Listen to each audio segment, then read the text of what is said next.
And now, our feature presentation.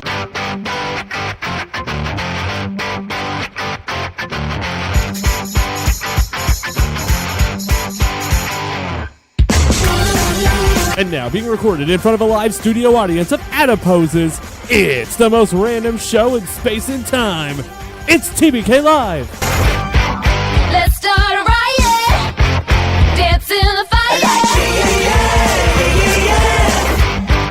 Let's take it higher. Shine a little brighter. So what you waiting for, waiting for, waiting for? So what you waiting for, waiting for, waiting for? Everybody come on. Everybody come on. Everybody sing. Don't adjust your listening devices. I'm not making this up. Guys, welcome to a brand new episode of the most random show on the internet. Welcome to a brand new episode of TBK Live. Now, it's been... Yeah, I know, exciting times. It's kind of shocking we're back.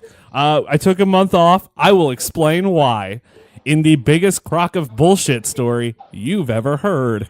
But before we get started today, joining me today is not Shern, because she is getting her driver's license renewed today. And I have seen proof of this. It's the most god-awful photo I've ever seen in my life. I can't wait for her to talk about it. I would much rather get driven into a Sarlacc pit than ever spend any time at the DMV. Well, let me tell you something. She messages me and goes, I look all white. I look like I'm a ghost, and my face looks like a marshmallow. And without missing a beat, I sent her a gif of the Stay Puft Marshmallow Man. If that were me, and this is keeping in tune with probably the topic we're going to be discussing the most this week, I would have just started spamming pictures of adipose to her. Oh, God, I didn't even think about that. Oh, now that... Hold on. I'm going to do this as we speak.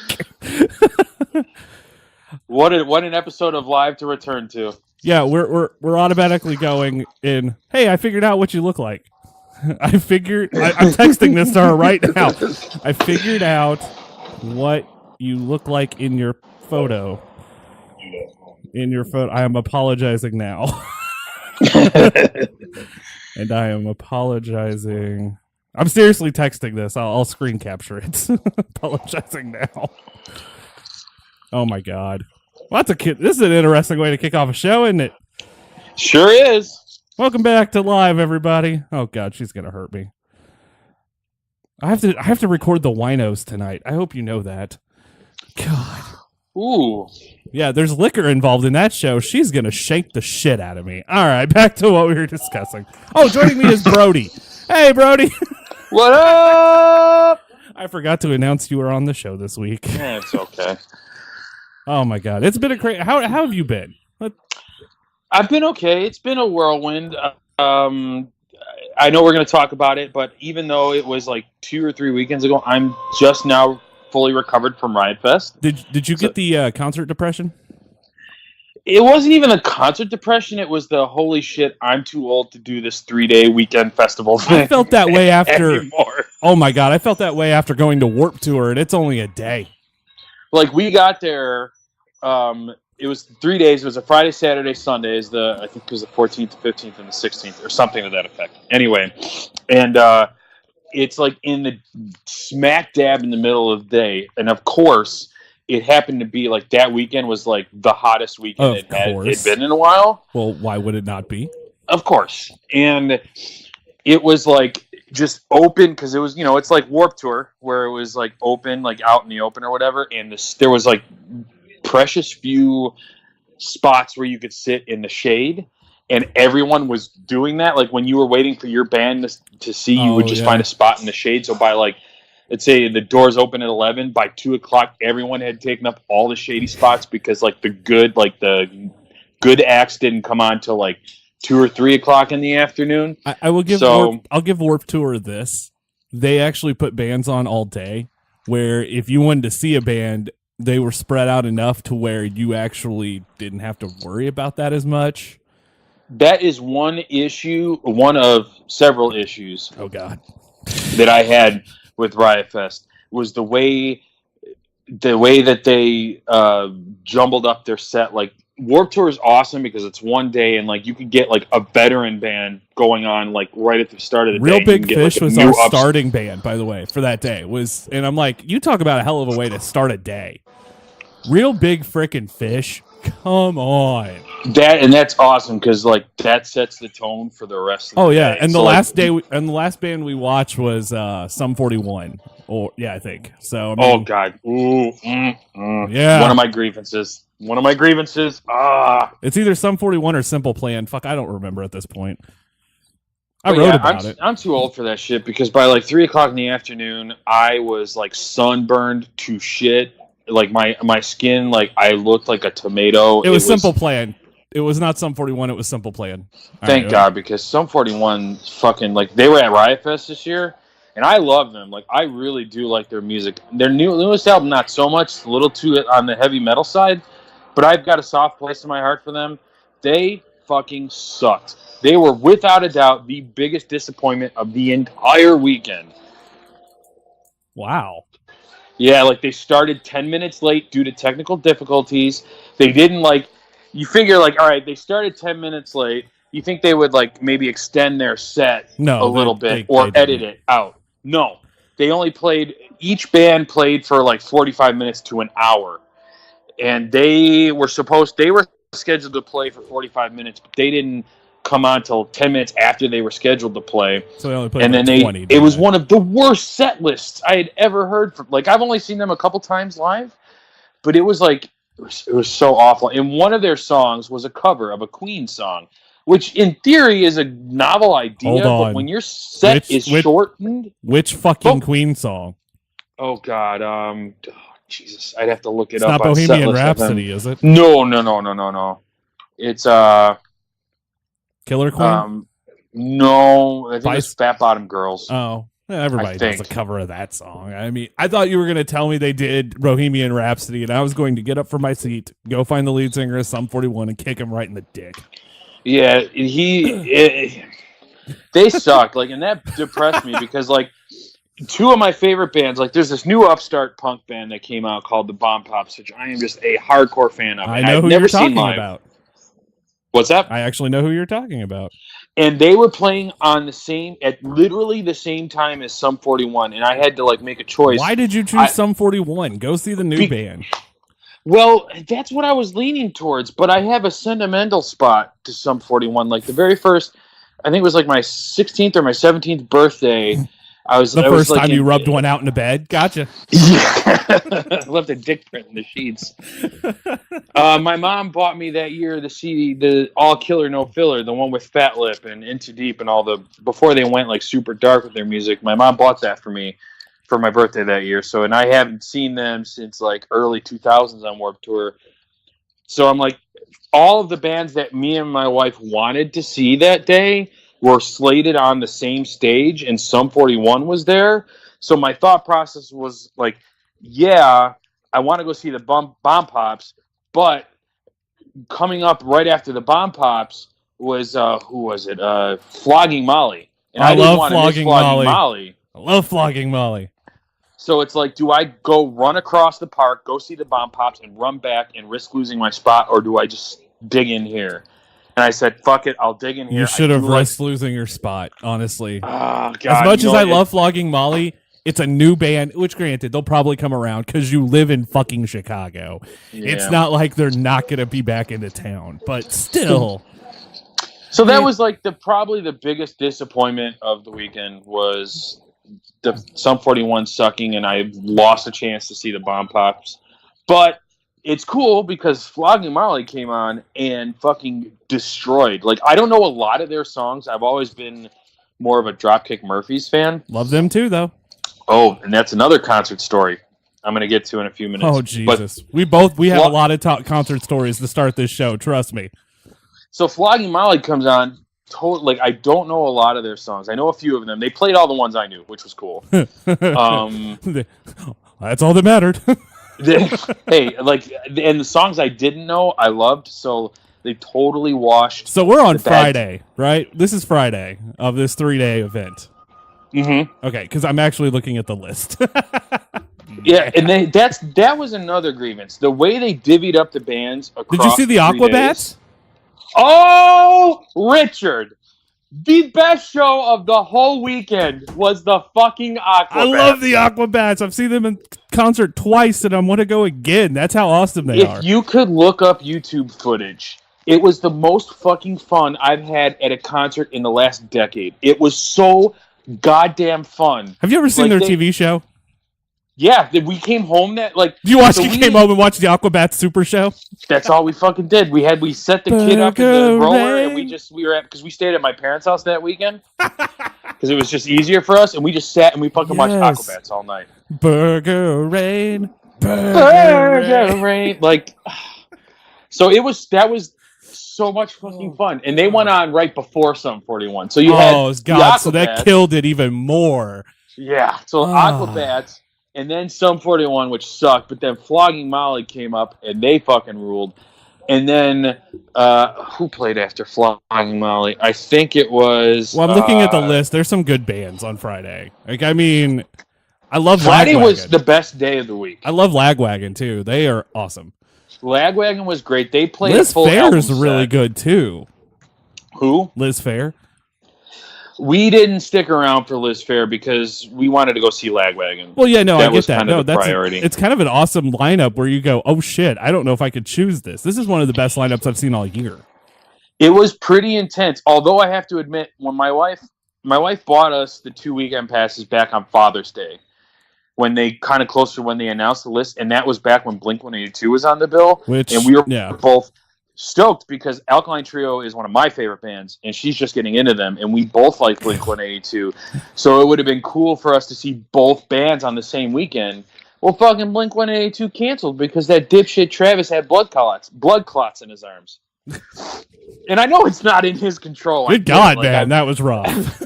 I feel bad for the guy, and I hope he gets better, but I was pissed because I wanted to see both of the bands, but you'll never guess who they got to substitute for Blink-182. Okay, so I know was Weezer announced earlier? Weezer was one of the substitutes for Blink-182. Which, again, just gives you a, music boner in your pants. If for anybody who does not know, this guy fucking has a hard-on for Weezer. Dude, You wrote an article about their first album series. Come the fuck on. I never went back. I got to go back and finish the rest of their album. Yes, you do.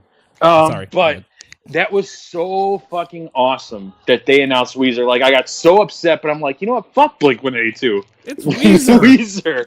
And then the other two substitutes they announced were Taking Back Sunday, who I'm not a particular fan of. They're all right. And Run the Jewels, who I, again, am not a particular fan I'm not going to lie. I use a Run the Jewels song in the open for SNS now. So, hey. I don't have any beef with Run the Jewels. I'm just whatever. It caught me off guard that I enjoy them. So, yeah. So then the other big concert story of the weekend was Dropkick Murphys, who fucking rock so hard. Also on Friday. Were on at the same time as Weezer. Fuck me running. So my wife and I were fighting all weekend because she had never seen the Dropkick Murphys before. Oh, have you guys seen Weezer together? Once. Okay, then I would have went with the Dropkick Murphys just because she's never seen them. But here's the thing. Oh God, I have not missed a Weezer concert coming through Chicago since 2001. Oh Lord. And I even saw him earlier this year when he did a solo acoustic show out here at the Beat Kitchen, which is just some kind of little club on the north side. So I had not missed them one time. And I really fucking love their cover of Africa. I really do. It just puts me in such a good mood. Such a good mood. But I don't know if I like it as much as I like the original. Tomato, they're both different spices of life, I guess. I do like the music video for their version of Africa, though. That's with really Weird good. Al? Yeah, I love Weird Al. So we were like, fuck, what do we do? I'm like, I can't miss Weezer. I have yet to miss them. But I've seen Dropkick a bunch of times, but she's never seen Dropkick. So at the end of the day, we decided to split up. She was going to stick around for Dropkick. and I was going to go see Weezer. What And the I was fuck? like, oh, God, I don't want to do that, but I do, but I don't. And at the end of the day, that's what we ended up doing. So I missed Dropkick, so I can't really comment on how well their set was. I can only comment on how awesome Weezer did, and they fucking rocked. Like, that was honestly one of the top 3 best I've ever seen them play. Like, they were on point. They played some good cover songs. Like, they did a tribute to Blink-182. And I never thought in my 33 years of existence I'd ever hear Weezer play a Blink-182 song, but I did that weekend. I hope it's I Want to Fuck a Dog in the Ass. I just... Ooh, I was really, really, really, really pulling for that too, but no, they ended up covering all the small things. Oh, of course. So, Which... Yeah, I got to ask you, who did you see on Saturday? Who was the excitement for Saturday? Because Saturday was the whole weekend for me. Like, the one band that I wanted to see more than any other band this whole weekend played on Saturday, and that was Alkaline Trio. Were they on Saturday? They're on Sunday. Oh, no, I'm sorry. They were on Sunday. Saturday, I didn't really have any must-see bands. Like, there were a couple... Like, I'm going to be mad at you if you tell me who you saw, and then I see this list, and I'm just going to... I might come to Chicago and kick you in the nuts. Let's see. Who did we see? Who the fuck was playing on Saturday? Was kind of a nothing day for us. There weren't like kicking you both in the nuts. I wanted to see like Adolescence. I wanted to stick around for Beck, but you didn't. I didn't. That's not someone I would have been. That's not someone I'm upset about missing. I get you. I get you on that. God, who else? We didn't really have like any must. None of our bands were must see. And in fact, this will tell you how old we were. By 6 o'clock in the afternoon, we were like, fuck, man, I miss my kid. Like, how punk rock is it? We're about to leave this festival early to go spend time with the kid. Well, like, no joke. There wasn't really anything super exciting. Like, I wanted to see Beck, but I'm not, like, a big fan. Like, I like his music, but it wasn't something like, holy shit, we got to stick around. Plus, when we left on Friday night after Weezer ended... like the thousands and thousands and thousands of people. Oh, it took you forever to get out, didn't it? It was. We didn't drive. We took the train because I was like, "Fuck Chicago. that." But getting on the train was horrendous. So we decided there weren't anything we really wanted to see. I had another kind of curiosity to see Andrew WK, but again. There was so that's someone hardcore. That was on my list. That's someone on my list who I think puts on a decent show. If you haven't seen him, you should. I've seen him. He's a decent performer live, but Saturday was kind of Wolfmother? the day where... No, I don't really... I mean, Gary Newman? Fucking 80s? Here in my car. I go fast as... Whatever. There's a band called Twin Peaks that played on Friday or Saturday. Come on. They were not... I'm like, believe me, I made that connection. Thank you. Believe me. Thank you. But they were kind of garbage. I don't know. One of the very first themes for live, the Jesus Lizard, performed on Saturday. Like, they did a song we used for live in the infancy days. I do like Jesus Lizard, but again, it's like, do I want to stay late and fight through the traffic, or do I just want to leave a little early and go spend time with my kid? As someone who's living close to Memphis right now, I feel that if you didn't see Jerry Lee Lewis, I'm going to be really sad. Stuck around for like for a little bit just to see what it was like. We were like mildly curious, how the fuck is he even how is this gonna work? But he did. He came out. He sounded great. There was a giant fucking mosh pit for Great Balls of Fire, like a giant. Like, you could look it up on YouTube. Shake my nose. There's a video. My brain. Bam, bam, bam, bam. I kind of want to see that. There's a video of like this giant mosh/circle pit for fucking Jerry Lee Lewis. I want to know what his reaction to that would have been. I don't know. But Saturday we kind of bailed. We both decided that either one of the bands... so you did see some of Jerry Lee Lewis. I'm not mad at you. That's all a person I would have been like. I got to see Jerry Lee Lewis. We stuck around for a little bit, but that's enough. You're good. Yeah. You saw Great Balls of Fire. I feel like you're all right. So Sunday's lineup, Jesus, they just threw everybody on Sunday, didn't they? It's like they front and back loaded the show. Fucking Super Chunk. What the hell? What's that? Super Chunk. There's a band I haven't Super heard. Chunk. Who did we see? We saw like some of the we saw Fear. We saw who else did we see? We saw the Bouncing Souls. Alkaline Trio, which was like the band of the whole weekend for both of us. Like, we were both super excited to see Blondie? Fucking Blondie. Blondie. And that's great because we weren't originally planning on seeing Blondie, but it worked out perfectly because the Bouncing Souls, we went and saw them, and then we said to ourselves, like, all right, well, after they're done, we'll head over to the stage where Trio is going to play, and we'll just stake out a good spot, and we'll sit there for, like, because we had about an hour between. Oh, so Blondie was in between the two. Right, she was. So she was on stage right next door, so we got to see the whole set, and, like, I'm not too familiar with Blondie's music other than, like, the big Heart singles. of Glass and the other one. I don't even know, but she was good. Call me. Like, she sounded really. Yeah, there you go. They were very good. It was entertaining. I didn't say I was more of a fan, but I was excited that I got to see Blondie. It was awesome. And then, of course, Incubus, who has not been relevant since 2002, but I still enjoy them. Well, we didn't stick around because after Trio played, there was only one other band of the night that I wanted to see. Another band that I've seen a ton come through Chicago, Bad Religion. Yeah, I like Bad Religion.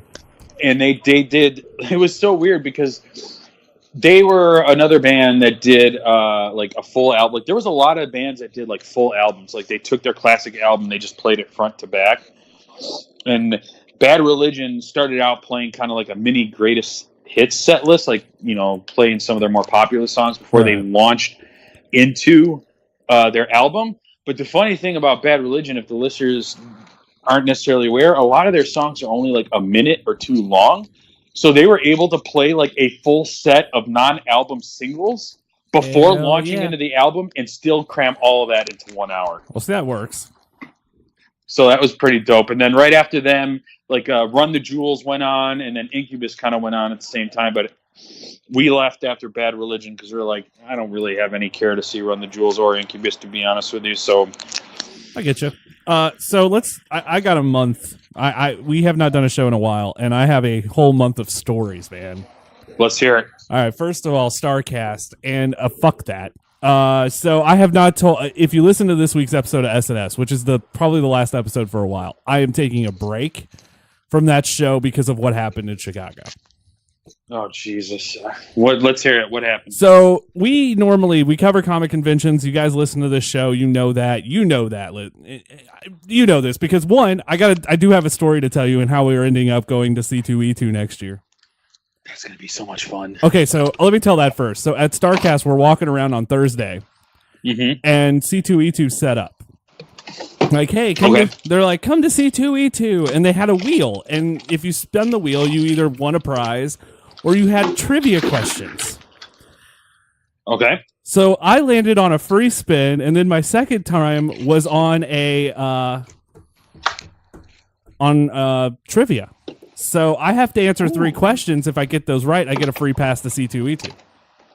Sweet. So what were the questions? All wrestling related, of course. Of course. But who played the Red Rooster? And that's Terry Taylor. Okay. Who was the first WWWF champion? And it's Buddy Rogers. And that dude's face turned white when I got that. Those are some deep cuts, man. And I went, uh-oh. And they were like, okay, so the third question we know you're not going to get. No one's got it yet. Who was originally supposed to be the Vader character? I feel like you know who that character is. Who was supposed to originally be Vader? Yeah. Bam Bam? No, the Ultimate Warrior. And I said that because we just did a show on Vader on YWWE 3 weeks before going. And I'm like, hey, I know this. And he's like, you want to pass the C2E2. And just handed it to me in like the saddest expression ever. Because he was like, I'm going to get this motherfucker. And you're like, no, I got you, motherfucker. Yeah, I think I was one of the only few people to win one of those all weekend. Uh-huh. I think they may have even took it off the wheel after Thursday. Jesus Christ. So not such a bad start to the weekend. No, it actually started, but that's going on while we're trying. Okay, so we're trying to check in. We get there. Let's start here. So we cover these conventions and we apply for press, and either you get approved or you don't. Most of the time, we get approved for like 2 passes, and then we pay for everyone else. That's kind of how that works for us. Okay. And with those 2 passes, you have to pull your fucking weight. Like, you have to make it worthwhile that they're going to, like, when you fill out the next year, they're going to be like, sure, here's 3 passes. Like, you have to do enough work to justify. Right. Makes sense. So every year, Dallas always gave us 2. Kansas City's given us 2 and 3. And I think next year they might give us more because we did a lot more this year. But because last year it flooded when we were in Kansas City. Nice. Here, we couldn't get home. We had to leave like super early in the convention and drive a completely 8 hours out of the way to get home. So fun times there. But that's how that normally works. You go through an approval process. Well, not with StarCast. StarCast, you had to pay to be press. That seems kind of shitty. Yeah. Okay, so I was against it. Ashley's like, it's a huge deal for us. Let's put the podcast on there. Let's do something huge. I went, all right, whatever. So we pay the money. For anyone who does not know, it is, I'm trying to think of something that would be, it's as much as the new dryer we just bought. Holy shit. And to let everyone know, we just bought a Samsung dryer. So, yeah. So you're saying it cost you an arm and a leg? Basically. Yeah, no, it did. It it's about a month worth of revenue for the website. So, God damn. Yeah, and so we paid that, and so we signed a contract.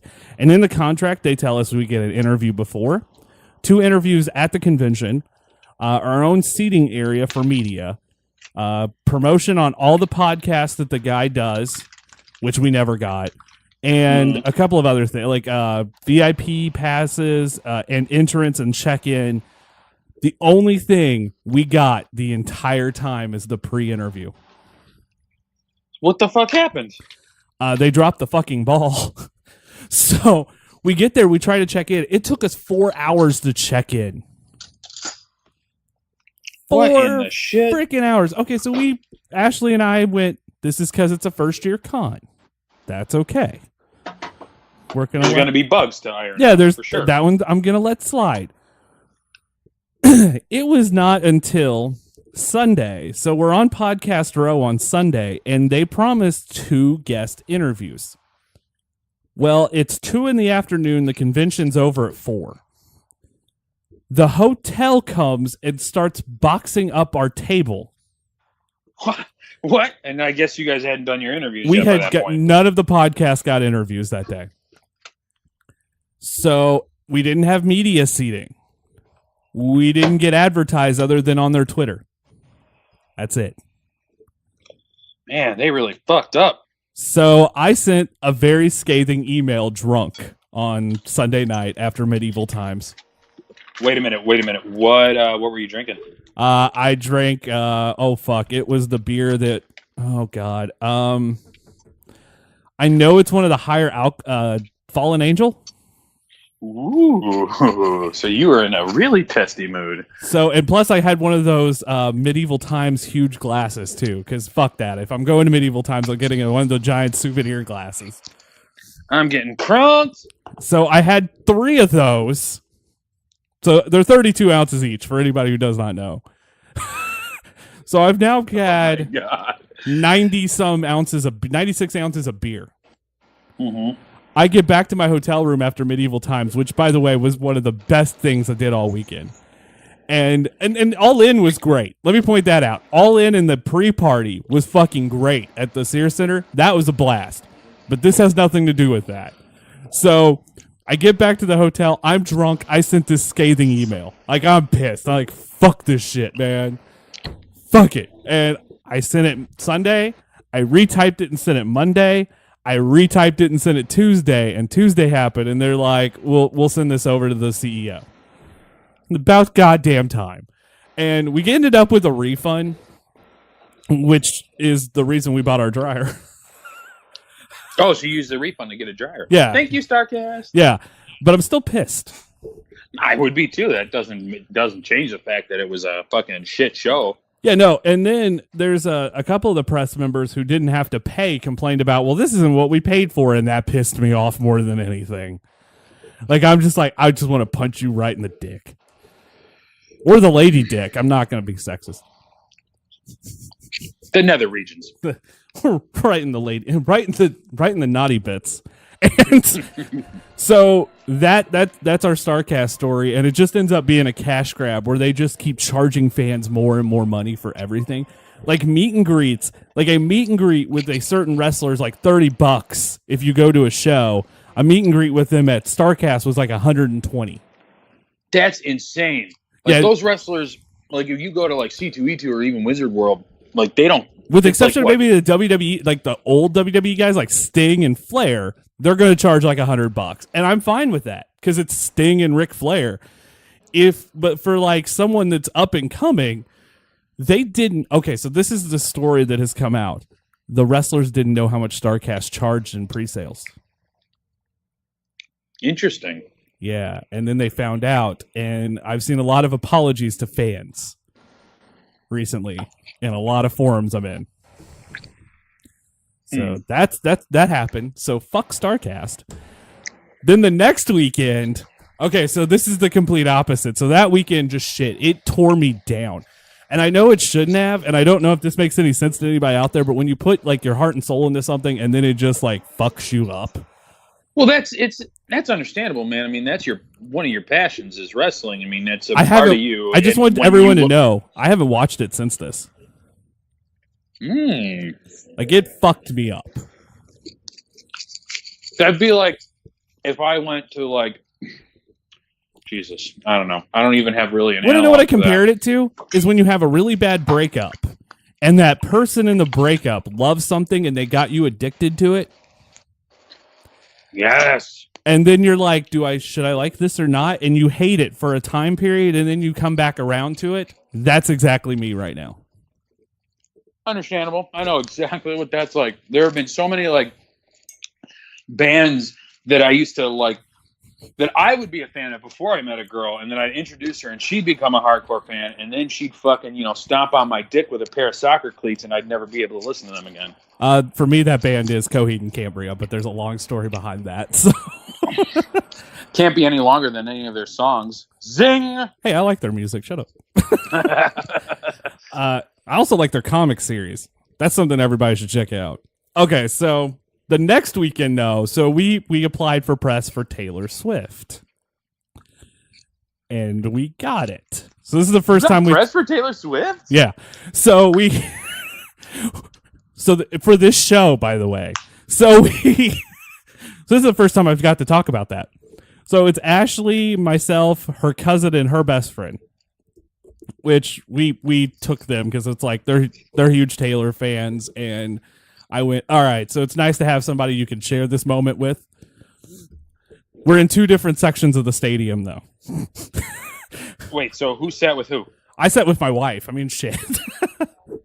There was part of this that got a conversation going that's like, maybe you should sit with my cousin's best friend since you guys are even more fans. I've been following Taylor's career since 2007. It was one of the first people in the country to interview her in radio. Really? I'm a huge fan. So make fun of me all you. Yeah. No, I have, just to put it into perspective, like I like, I have my punk rock bands that I am a fan of and stuff, but like I have a guilty, but it's not such a guilty pleasure. I fucking love me some Lady Gaga. Oh no, yeah, Lady Gaga's awesome. Her fucking music, I don't know, it just gets me sometimes. I get this. So we go to so I've never been to a stadium concert in my life.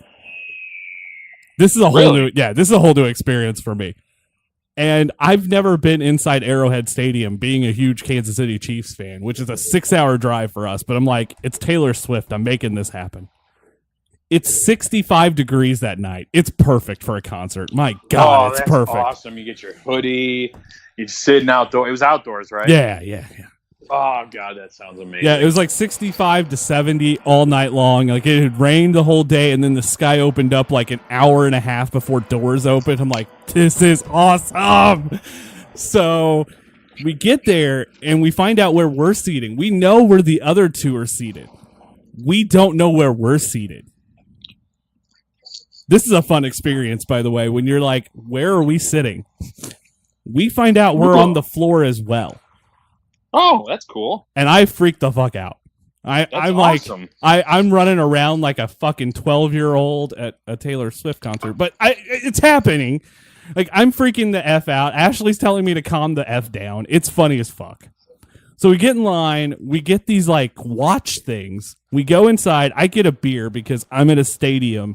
Stadium beer is the coldest fucking beer you can get off tap. Just letting everyone really know. don't like drinking stadium beer. Just because it's like, god damn, for the price they charge you for a single, like, 16 ounce or 12 ounce plastic cup of beer, you can get a. How much is it for you guys? Like, if I were to go to, say, the Tweeter Center, or not, it's not called the Tweeter Center anymore, the First Midwest Bank Amphitheater. Sorry. Yeah.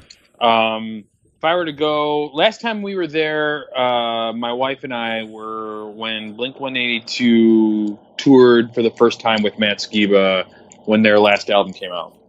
And we got a beer, 2 beers, the 2 Miller Lights.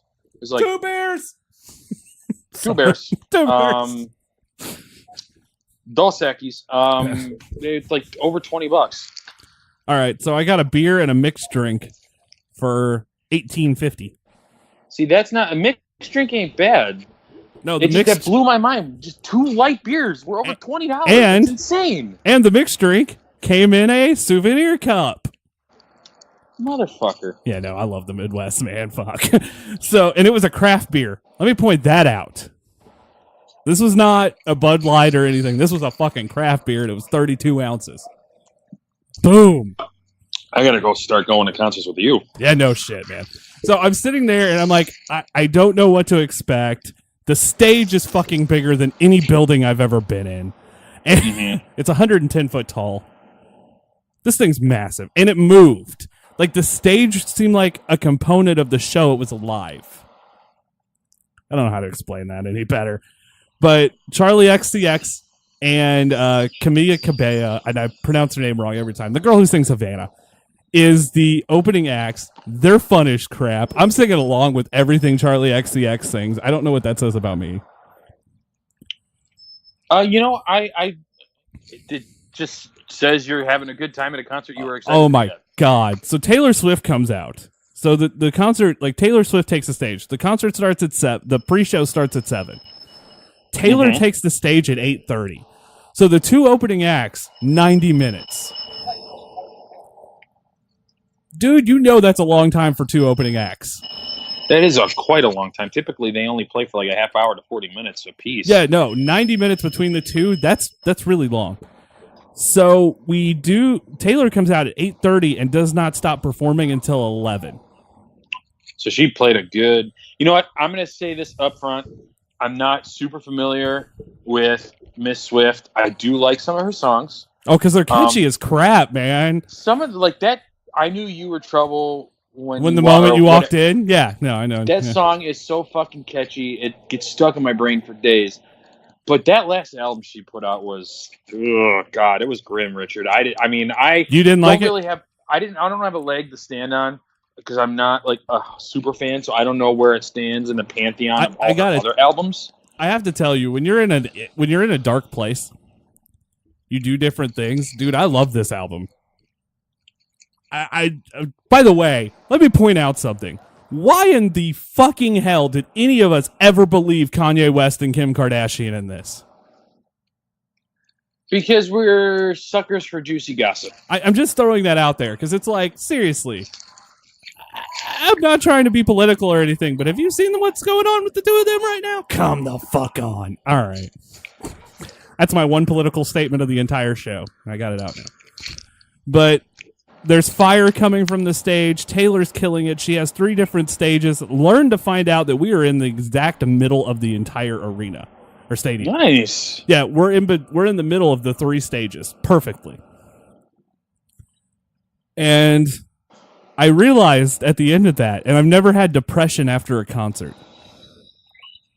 Oh, like you came down from like, oh yeah, so awesome. You're just like, fuck. So this is how I explain it to people, and I'll send you a photo. I'll send you like a picture and a video. So we have these watches that do light up things. Like each song, they lit up. Mm-hmm. and she's starting to play the piano, and it's like this slow ballad song, and the entire lighting of the watches are white and they're blinking, and it looks like an ocean wave over the entire crowd, and I have it on video. It is the prettiest thing you will ever see. It's amazing. But being that said, I have never had a concert that felt like a religious experience. I know what that's like. I remember hearing Buddy Holly for the first time live. Yeah, and you're just like, oh shit. Like, I had heard that song so many times in the lead up to seeing them for the first time, and just hearing it live for the first time, and then hearing everybody sing along with it, like the whole audience, like it changes everything. My friend, you can't, like, you spend the rest of your concert going career as a human being chasing that moment, and nothing ever comes close. So my wife has been to Garth Brooks. Yeah. No, Wayne and Garth from Wayne's World. Hey, I don't know. I mean, what the hell else is Dana Carvey doing these days? Probably trying to make Master of Disguise too. I was thinking a church lady movie, but hey, I'll take that too. I will take a church lady movie. Isn't that special? So my wife's been to Garth Brooks, and she's not the biggest Taylor Swift fan. She was just like, I'm going to this because of you. At the end of the night, she looks at me while we're going back to the car and goes, that was better than Garth. And I was like, welcome to being a Swiftie. And just got freaking excited. Like, we get home and I'm just sad. I like to already add to this depression that I'm feeling because of StarCast. Like, I rode this emotional high, and after conventions, and dude, you've been to Comic-Cons, you know what this feeling is. Like, you do it for 3 days, and you're just sad after it's over. Like, what the fuck do we do now? Ed, like, this year at Wizard World was one of the best cons I had yet. I collected so many books, and like, it was just there wasn't anything huge going on. There wasn't anyone we wanted to meet, like, in terms of that, but it was just kind of a really good, relaxing, fun con. And the whole time, it's just so much fun. And then when you come home that Sunday night and you realize it's 364 days until you're the not next doing the next convention. Yeah, like, tomorrow's not a con, and you're just, oh man, it's sad. So, it is. It's super depressing. So add that. So this is the first time I've ever experienced that from a concert perspective. Right on. Yeah, and it changed my life. We talked about going to it again. Because it was in St. Louis, which is it's like 3 hours for us. We talked about going to it again. It's in Dallas. She's performing in Dallas this weekend. If we had the money, we would probably go to Dallas this weekend. Yeah, that's how, like, when me and my wife came back from Riot Fest, like, it was so much fun. Like, it was hot as fuck. The food. Oh, dude, I had deep fried Snickers for the first time. Nice. Oh, good choice. God. Good choice. We ate like shit. It was so much fun because me and my wife have been trying to go on a diet. We're trying to. Oh God, I gotta explain this. I'm actually on a diet right now and have dropped almost 25 pounds in the last 2 weeks. Nice. What kind of diet are you on? I will get to that in a minute. We got a lot of stuff. I still got one more thing to talk about. To dovetail for a little bit, like, we've been on a diet. We're trying to eat healthier just because we want to be around for the baby. We don't want to die young, blah, blah, whatever. But there was so much good, shitty food there. Like, let's see. We ate a giant fucking barbecue turkey leg. Okay, that's the best thing of going to any event is when you know if they have the turkey leg, you get the fucking turkey leg. And it was a gigantic fucking turkey leg. We had that. It's like medieval Renaissance fairs. We had a waffle cone drizzled in honey mustard hot sauce with spicy chicken strips and blah, blah. That was good. I had a bucket of cheese fries with bacon. I have a food boner right now. Thank you. I had a deep fried Snickers. They had deep fried Oreos. What else did we have? I had walking taco. Nice. What else did we have? Like, we ate like shit, and it was so fucking good. So worth it, too. Like, the feeling afterwards, I don't give a fuck how I feel anymore. Screw this dude, nonsense. And it's the best part about it is it's an open-air festival, so if you got a fart, dude, fart, because no one's going to smell it. Oh, God. Oh, God. I don't even know what to say to that. Well, there's so much weed getting smoked. Oh, yeah, there that anyway, happened at Warped Tour. And we were sitting next to somebody who was smoking weed. I'm not going to say if I partook in that weed or not, but I will tell you this. It was really awesome to see, and I can't think of the name of the band right now, but they sing a song named Lisa, which is a great song. We talked about them because I was like, oh my God, I love this band. And, oh crap, my mind blanked. Fuck. Crap. Because I know all the words now. I know all the words of this song, but it was nice seeing them in Simple Plan a little inebriated. Some concerts are super fun to go and have, like, get just drunk. And, like, you know what's really fun? You wouldn't think so, but ska shows are really good drunk.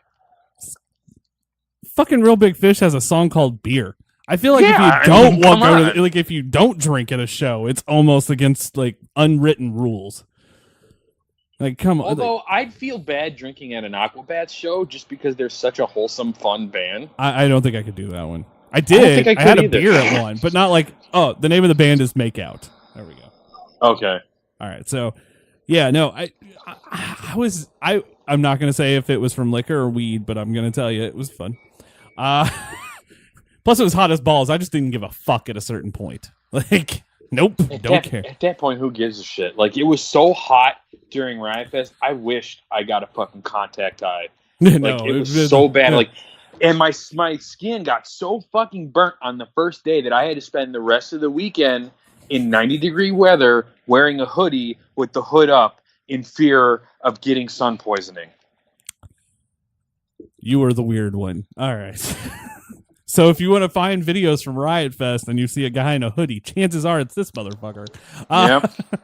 So I got one other we did one other event, and we did that on September 14th, which is the same day as you started Riot Fest. So now this is StarCast started the month, then it was Taylor Swift, and then we went to RuPaul's Drag Race Work the World Tour.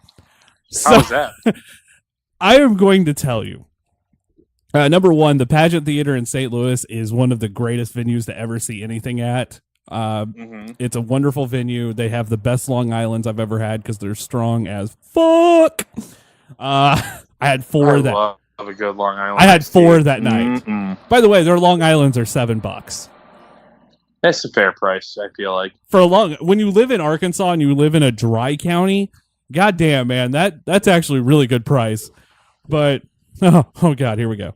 So I'm a little tipsy, and again, we don't know where we're sitting because I applied for press, and they're like, "Hey, look, if you'll promote our show, I'll give you press."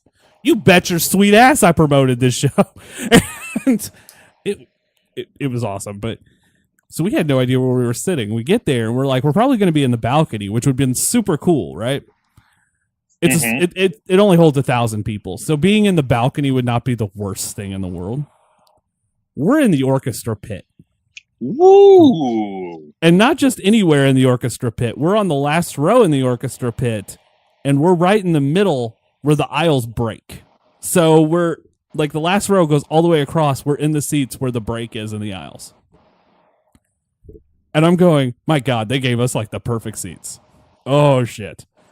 And all night long, we got this awesome couple sit next to us, and he was the guy who was sitting next to me, him and his boyfriend. I got to tell you, this is a story that I've never had experience at a concert or any sort of event.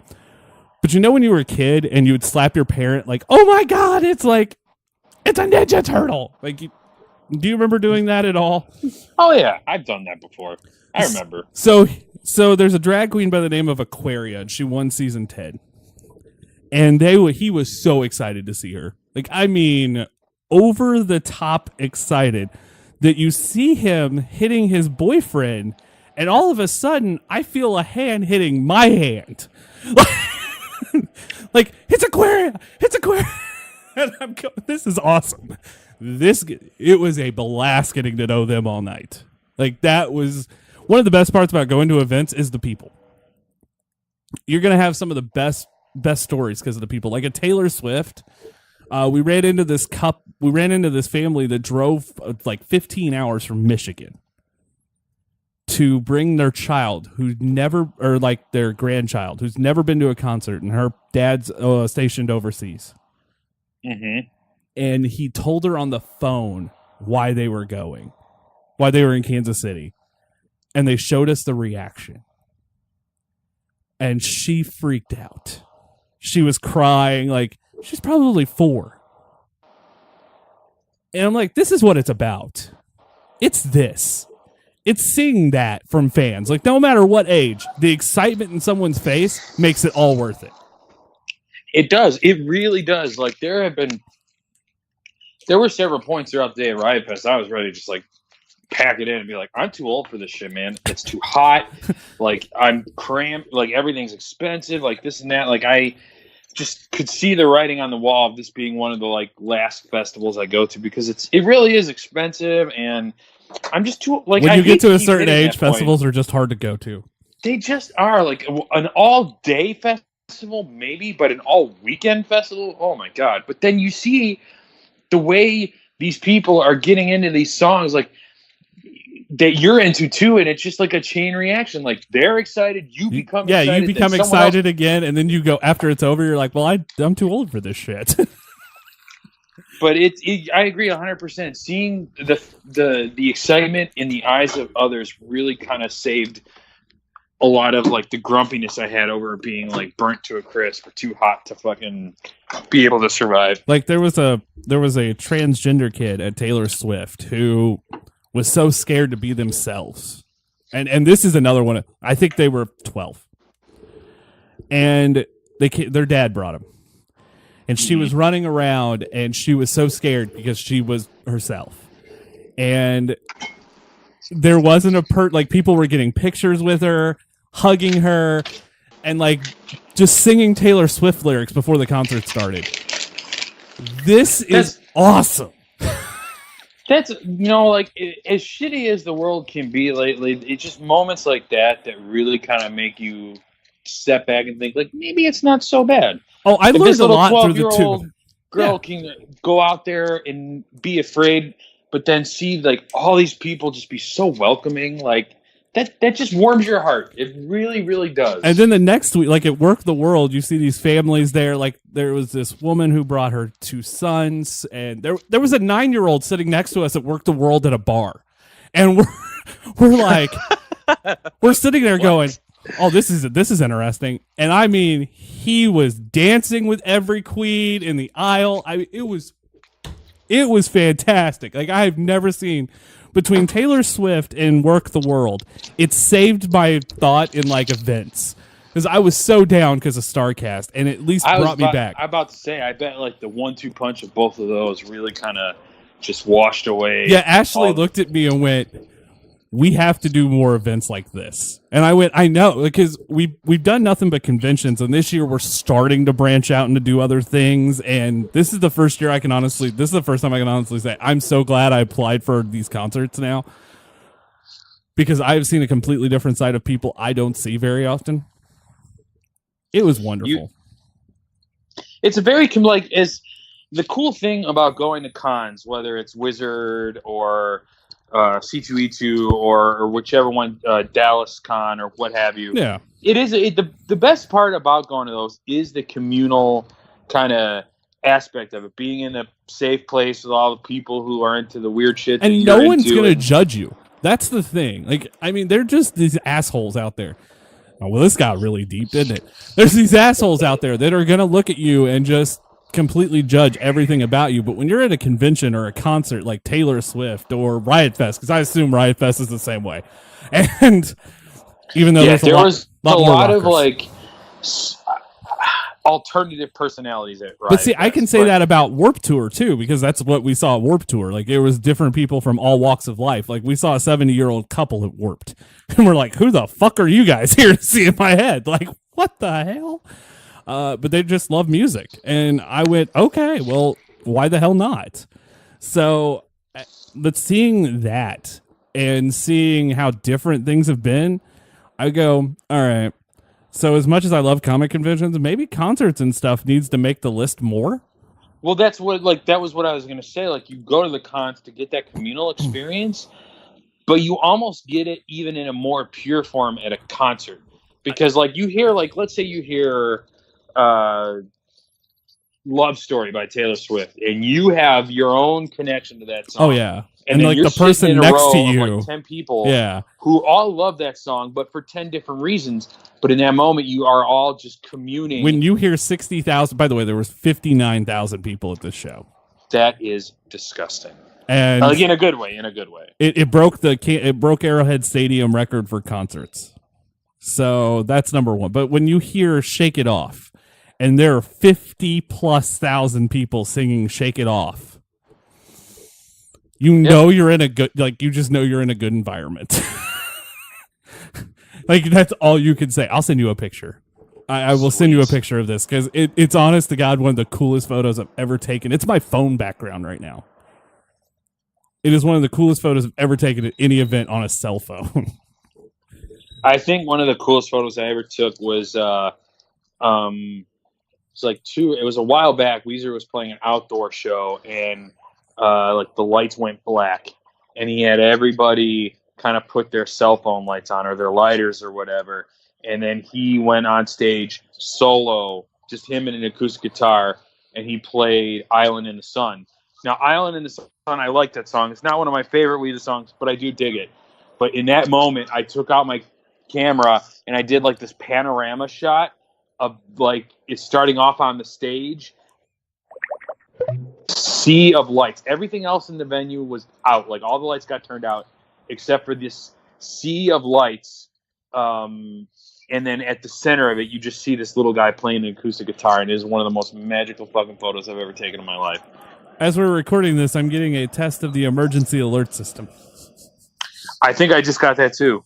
Yeah, I heard it. That was the thing. I was like, I'm going to send him a photo. And I'm sending you one of the photos from this. Oh, I just sent it to you. But yeah, no, it's kind of one of those things where I'm so excited, and hopefully, and this, I know our concert going is not ending. So I don't know what's next, and I cannot wait to see what's next. But we got a lot of stuff to cover. Besides, I had to talk about the concerts and all that because, yeah. We have one more concert. My wife got us tickets to go Oh, see. God, please tell me it's Yanni. What's that? Please tell me it's Yanni. Yeah. No. Michael we're going to see the original Misfits reunion tour. So I did an interview with the lead singer of the 90s version. Michael Graves. Yes. And I got to tell you, it's the only interview I've ever done where I've received more negative feedback than positive. Really? Only because his manager answers all the questions for him. You see, I like the mid-90s Misfits, whatever. But this is the Zandig version of Misfits, right? This is the Glenn Danzig original 70s. Like, this is only the second or third time in as many years that they've played as the original lineup, and they're only doing one show next year, and it's here in Chicago. They did one. They did a couple of shows a few years ago, and a friend of mine went and said it was amazing. I like the Misfits. Yeah, they did Riot Fest 2 years ago. That's what I think. That's what they were at. I think that's what they went to was Riot Fest. So no, I mean that's one of those things. Like right now, my bucket list, and I've got a bucket list. Elton John's on my bucket list because I feel like, as a fan of music, you have to see Elton John. Mm-hmm. Yeah, I would agree with that. And one of my bucket list items is not a concert. What's that? I've been addicted to watching a certain television show lately, and I want to see them perform live. Are you talking about Flight of the Conchords? No, I have seen them twice, but I love them. Who are you talking about? Penn and Teller. You know what show that one is? Are you talking about that show where like they bring on the magicians to try and stump them? Fool Us, yeah. Yes, I like that show. I'm addicted. I've never been I love magic. Penn and Teller fan, but I really dig that show. See, I love magic. It's what the fuck was that? It's probably the UPS guy. Oh my God, you're getting a package while this show's going? Yeah, but I'm on the third floor and I'm too lazy to go down there and get it, so it'll wait. Oh my God, I was all excited. I was like, you could open up a package? Is It's probably some baby stuff we ordered. I was gonna say it's either baby stuff or sex toys. There's never an in between. I did want to order that Black Panther dildo to use on myself. I know what you're talking. Have you seen the vibrator that lays eggs, or the dildo that lays eggs? Oh God, I have one of those. Because I was just intrigued to see it. So, little aside before we continue forth, my day job or night job, if you will, I work at Amazon. So I see all manners of packages and such come through, but they're usually boxed up, so you don't really. You haven't seen anything from me, have you? I wouldn't know. I mean, we only get stuff that comes through like Chicago or Illinois and Indiana. I was going to say most of our stuff though gets shipped from Chicago. It might come through us if you order it through Amazon. So we don't really get to see inside the boxes because when they come to us, they're already like prepackaged and everything. Where I work, we just send them out to the different, mailing facilities. But every once in a while, a package will come in like damaged or ripped, and you got to open it, take the stuff out, and repackage it. And like normally, it's just dumb stuff like energy drinks or cleaning supplies. But every once in a while, like one time, I had to bring a broken package over to we call it our problem solve department. And dude, there was a broken package with a fucking pocket pussy. 2 days later, I received a pocket pussy from him. So I mean that's kind of like a fun little aside, but yeah, I don't know what the point of that story was. No, it's just to get out there that I work at Amazon. yeah, look at me. Yeah. Hey, you're supposed to. Your hourly wage is supposed to go up. I just saw that news on that. That was exciting, but it's like I already make that much, so it doesn't really impact. Way to be a fucking braggart. No, I'm kidding. I'm just saying. All right, so we have a reason for doing this show. I don't remember if we had discussed this yet, but. So we had to talk about the concerts. I was contractually obligated to discuss them within a month, so I've done that. Absolutely. If you get a chance to see Taylor Swift live, do it. She's performing at the AMAs. She's the opening act this year for the American Music Awards. Ooh. I mean, Weezer's another one of those bands you need to see. I said Elton John. He's going on his last tour, and I'm like, yeah, it's probably happening. You have to. And this goes out to every listener who's ever listened to any show associated with this magazine on any level. You have to make it an effort to try and see the Aquabats live. I've said that for years. Fucking life. Yeah, them, Real Big Fish, Suburban Legends, and Beebs and her Buddy Bakers. If you have a chance to see any one of those four, do it. And it's funny because Aquabats, when they do tour, often tour with, like the last time I saw them before Riot Fest was they opened for Real Big Fish. Yeah, they like a lot of the ska bands tour together. It makes me happy. If you haven't seen Beebs and her Money Man, have I sent you any of their stuff? I love Beebs. I mean, my wife makes fun of me all the time, but one of my favorite Beebs songs is her cover of Wrecking Ball by I love Miley that. Cyrus. Oh my god, the music video for that's 10 times better than the actual song. The song's great. And she always makes fun of me. She's like, just admit you're a Miley Cyrus fan. I'm like, I'll admit it. I will admit it. Party in the USA is on my playlist right now, and I dance to it. I'm not. I really am not. But I fucking love the shit. I love what Beebs does with that song. It's amazing. They're fun. They're super fun. All right, so now the reason we're here today is because Sunday afternoon at 1:45, which is is that 1:45 our time or 1:45 UK time? I think that's maybe UK time. I'm not sure. My roommate's got it all down. Like we've blocked off the whole day. All of our chores, everything's got to get done. Well, I know how this is working. It's airing to where they can see the premiere at New York Comic Con. I think it's supposed to be a live simulcast, so I think it's all supposed to. So it's 1:45 here and like 7:15 in the UK. Gotcha. Yes. Okay, so it is the premiere of series 11 of Doctor Who of the new And it is the debut of the 13th Doctor. I guess 14th if you really wanted to get technical. I love how far we've come together because, I mean, we reference this all the time. I think at least once every podcast you and I do. Because you're a dick bag and hated Doctor Who when we first started talking.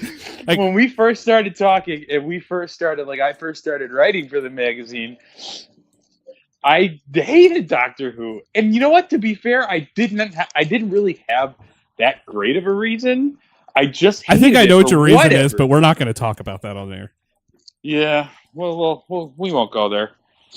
But I fucking hated it. And then the episode that turned me on, like my wife, when I met her when she was just my girlfriend, you know, I wanted to make an effort to get into some of the things that she liked. So, you know, I tried watching it, and it was a slow intro. But the first episode...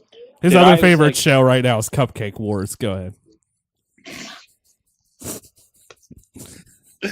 The very first episode of Doctor Who, the one that was like, holy shit, this show is great. Like, totally turned my entire opinion of the show Before you around. even tell me, is it a Matt Smith episode?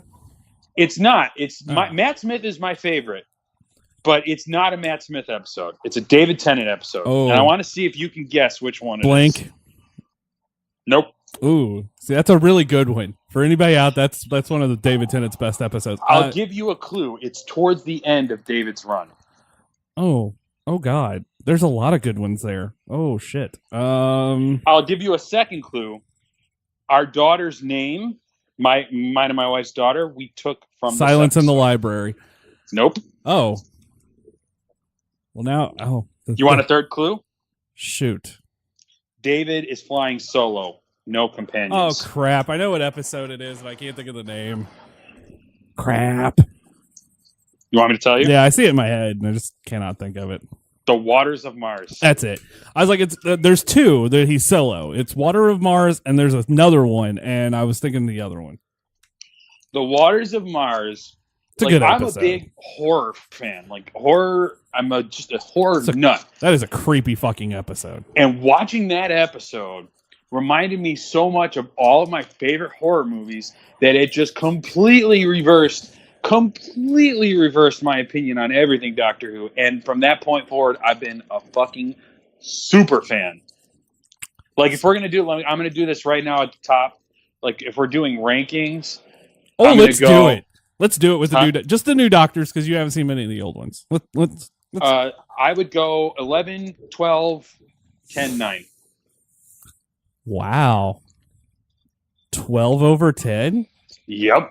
Capaldi, at first, like his first season, like I was into it, but not so much. But that second season of his just took off in such a way, and then his final season was Capaldi's so last fucking season. Awesome. Capaldi's last season will stand up against any season of Doctor Who. My problem is his first two seasons, which some of those episodes were really, really good. But some of them not so much. Like the mummy on the train episode was kind of like, I was watching that one yesterday. It's okay. I forgot that was even an episode. My thing, well, see, the real thing with that season's Missy. Like, that's the thing you take from that season. The problem here is that I do believe that Jenna Coleman brought him down. Dude, Jenna Coleman, and this was something my wife had told me, because my wife is a lifelong fanatic. So, like, as I'm binge watching, because I started I started from Eccleston and moved forward. See, Eccleston's my least favorite in the new run. No matter what, there's just something about him. Even though there's iconic moments, there's just something about him I don't like. He has good episodes. Like his second episode, I don't know. I'm not really necessarily good with titles, but where you meet Cassandra for the first time. Yeah. And I believe the face of Bo is in that episode too, right? Fuck that storyline. That one still gets me every time. Like every time, like it's the face of Bo, and I just bawl. Like I just cry. I'm not going to spoil it for anyone who hasn't seen Doctor Who, and you should go out and see it. But I cry every time the face of Bo gets brought up. Like no. He's got some episodes, but he just wasn't like, he didn't get the life, he didn't get like the standard like three and out with like all the other ones. Well, he only left got, because he didn't think the show was going to go any further. And that's, I mean, you got to do what you got to do as an actor if you don't feel like you're going to be able to perform, or I get it. But outside Thor, what else has this dude done since then? Like, I mean, Eccles. Oh God, that's what I'm saying. I was going to say he was probably the most bland villain in the MCU to date. I mean, he's been in some stuff, but he's not hurting for work, but he's not exactly like, because he wouldn't even do the special. Like, he would not do the 50th anniversary special. I watched The Day of the Doctor. Not my first time. I've watched it a lot. I went to theater to see that too. I did. I didn't. I don't think I was. No, I was not nearly anywhere close to being a Doctor Who fan at that point to have seen it in theaters. The new premiere does go into Fathom Events on Wednesday and Thursday night next Wednesday and Thursday for anybody who wants to go see it on the big screen. What was I going to say? So I just don't think he was really in it long enough to leave a decent enough impression. Like, he's got some standout episodes, like that second one, the very first, introduction to Rose, like with the creepy mannequins. The episode where Rose has to relive the death of her father over and over again. The episode where you meet Captain Jack. Of course, like there's so many iconic Are you moments. my mummy? Which, I mean, honestly, is probably the creepiest episode of Doctor Who ever. I don't know, man. Blink gets up there. And that's great because Tennant's not even really in that episode all that much. I love Tennant in that episode. I love it. So I guess I probably should do the ranking as well of the new ones. Can I guess your ranking? Yeah, go for it. 10, 11, 12, 9. Nope. You got the last two right. 12, 9. So you put 11 first. Matt Smith's my doctor. No matter what. Like, he was my first doctor. Right. Like, technically, Eccleston was the very first Doctor Who I ever watched.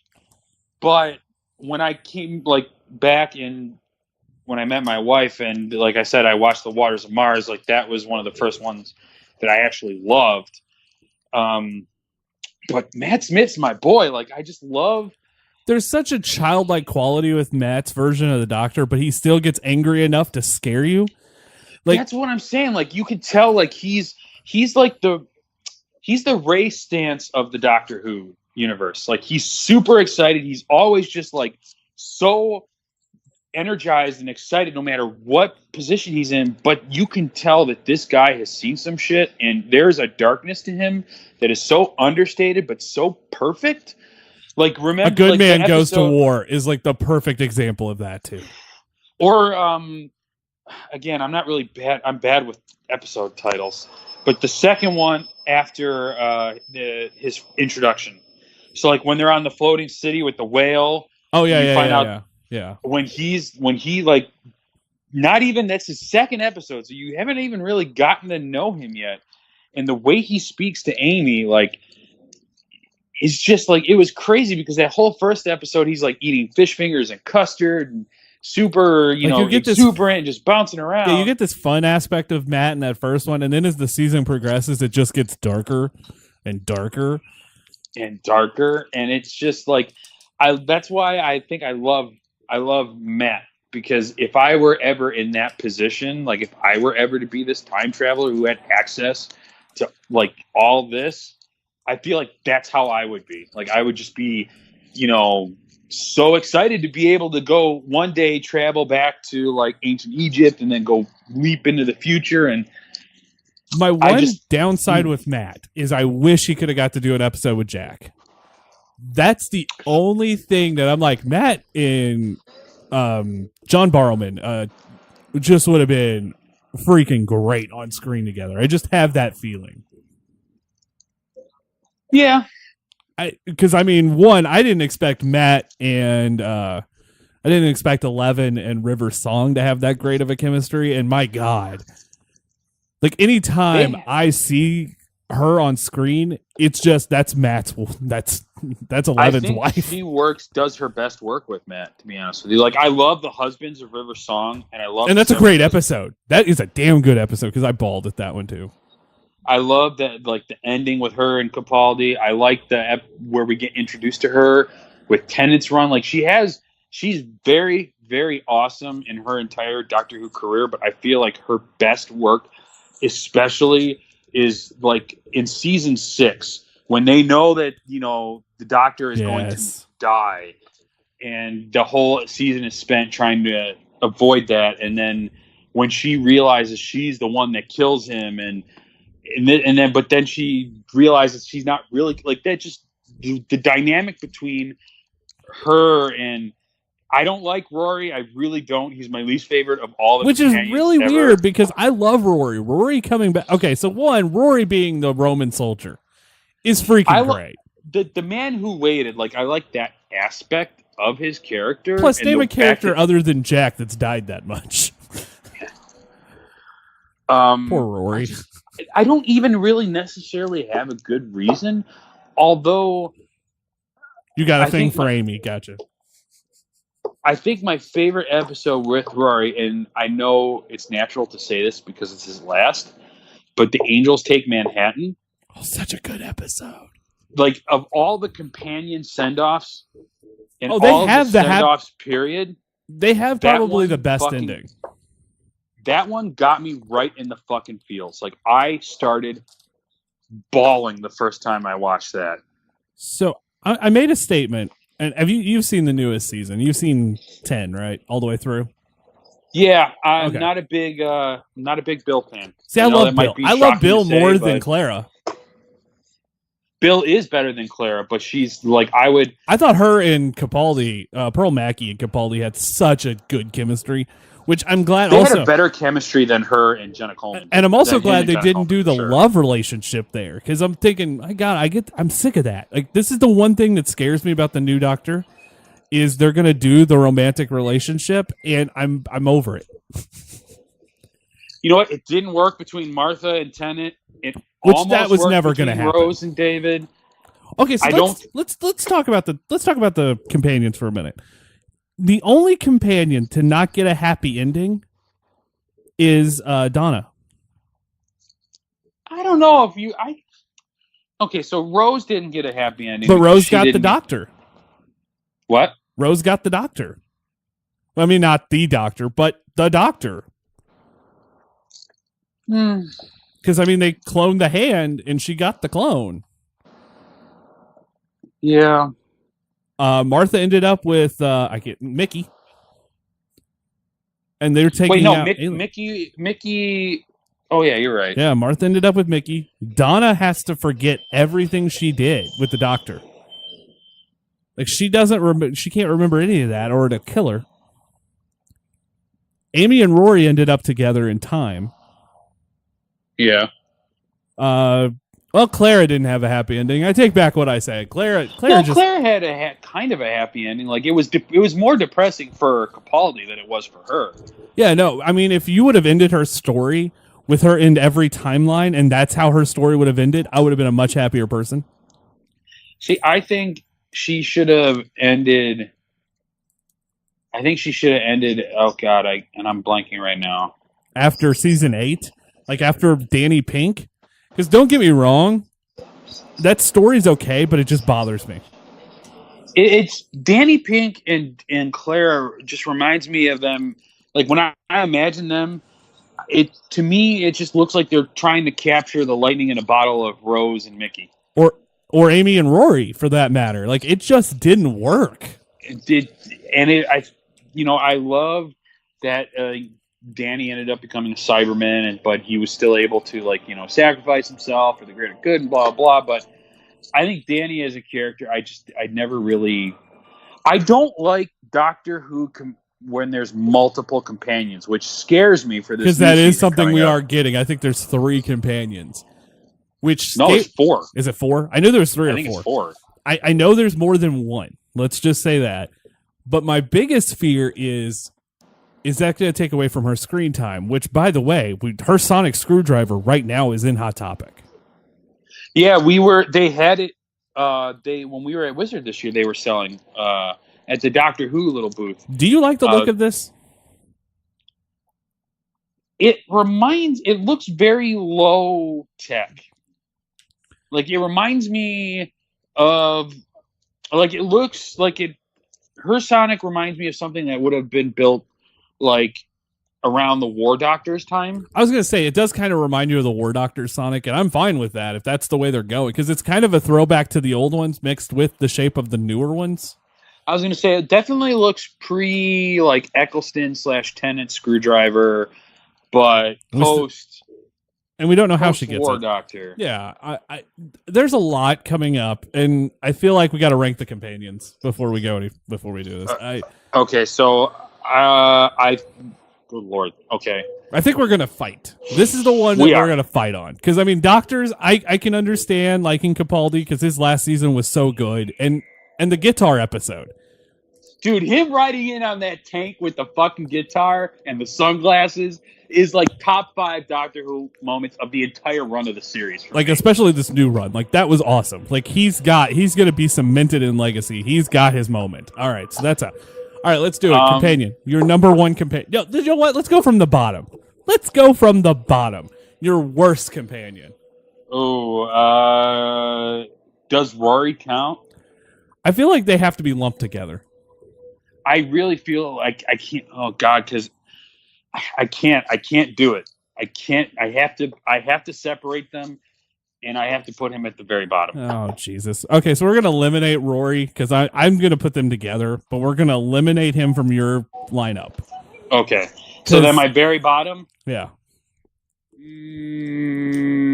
Martha.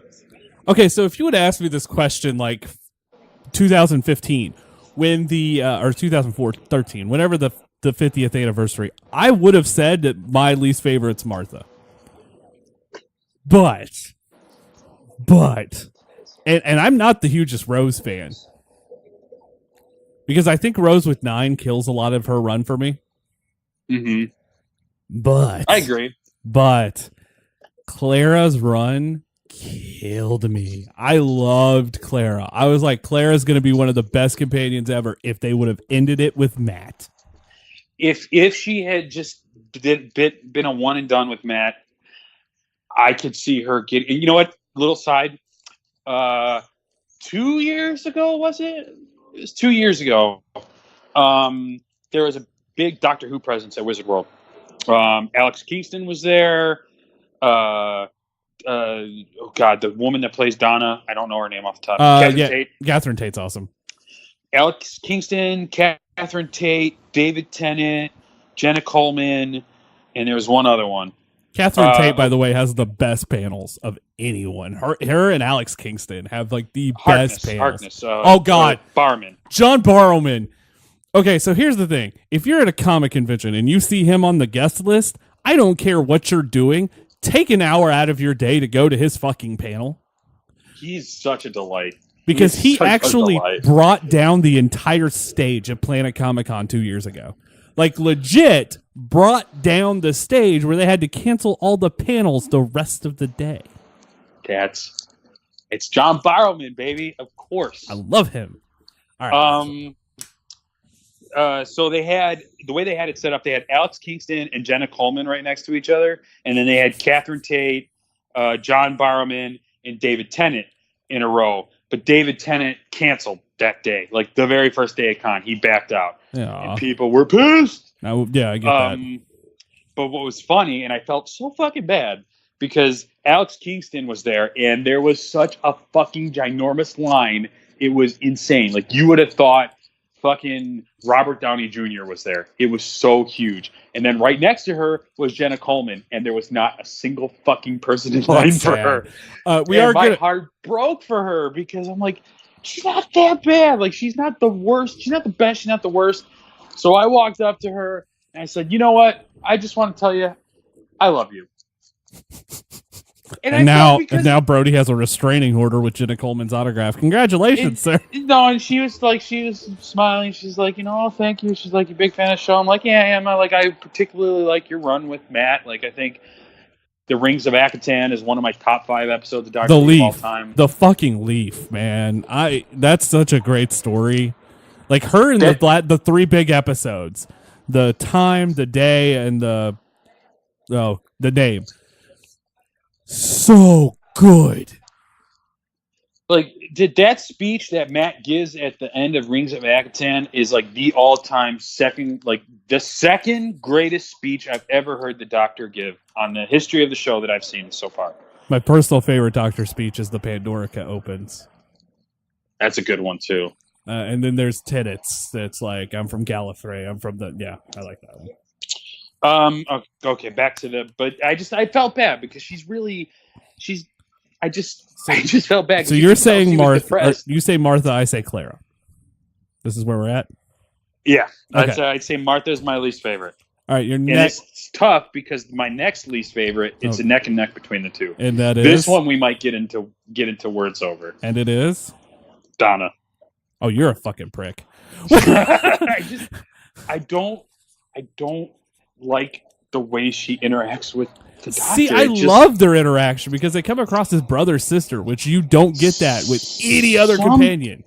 Towards the end of her run, she becomes easier to watch, but when she is first introduced as the companion, the wedding scene where they see each other in the window and they're doing the pantomime to each other is one of the most iconic moments in the show's run. She gets some good stuff when what is the name of that? Planet of the Ood. Oh god, that episode's so hard to watch. It is very hard to watch, and she does some of her best work in that episode, but she's got to be my second least favorite. Man, that's rough, because I feel like what I'm about to say is going to piss off a lot of people. Uh-oh. Rose Tyler! You know, she ain't that high up there for me either, to be honest with you. Here's the thing. I love Rose with Tennant. I do. And I think if it was just Rose that started out with David Tennant, Rose would probably be my number one companion without a... But Rose and Christopher Eccleston had no on-screen chemistry whatsoever. Because I think that's why Mickey was there. Okay. Because I feel you see the three of them more than, or her and her mom, and like you always saw a third character when they were on screen, or her and Captain Jack had fucking better chemistry than her and Nine. There's just something about Eccleston I don't like, and I don't know what it is. Like, I get the idea they're going with, and you can look back and go, well, he was just brooding because the war just ended. But still, I mean, I just didn't feel they had the on-screen chemistry. So I feel you. There's nothing wrong with that. Like, I guess I feel like in a lot of circles, Rose is like the number one. Yeah. But I could see that. I don't, slight you for that at all. I think you're absolutely within your rights. Like, she has a good run with David, but her pairing with Christopher Eccleston is just her run with David's so good. And then you see her again, like the whole Bad Wolf thing, and then you see her in the movie, and you're like, she should have been with Matt too. Like, oh my god. All right. Moving forward. All right, so your next least favorite? So let's see. My least favorite is Martha. My next least favorite was Donna. My next least favorite, oh god, that leaves Rose, Amy, and Clara and Bill. I guess I would do.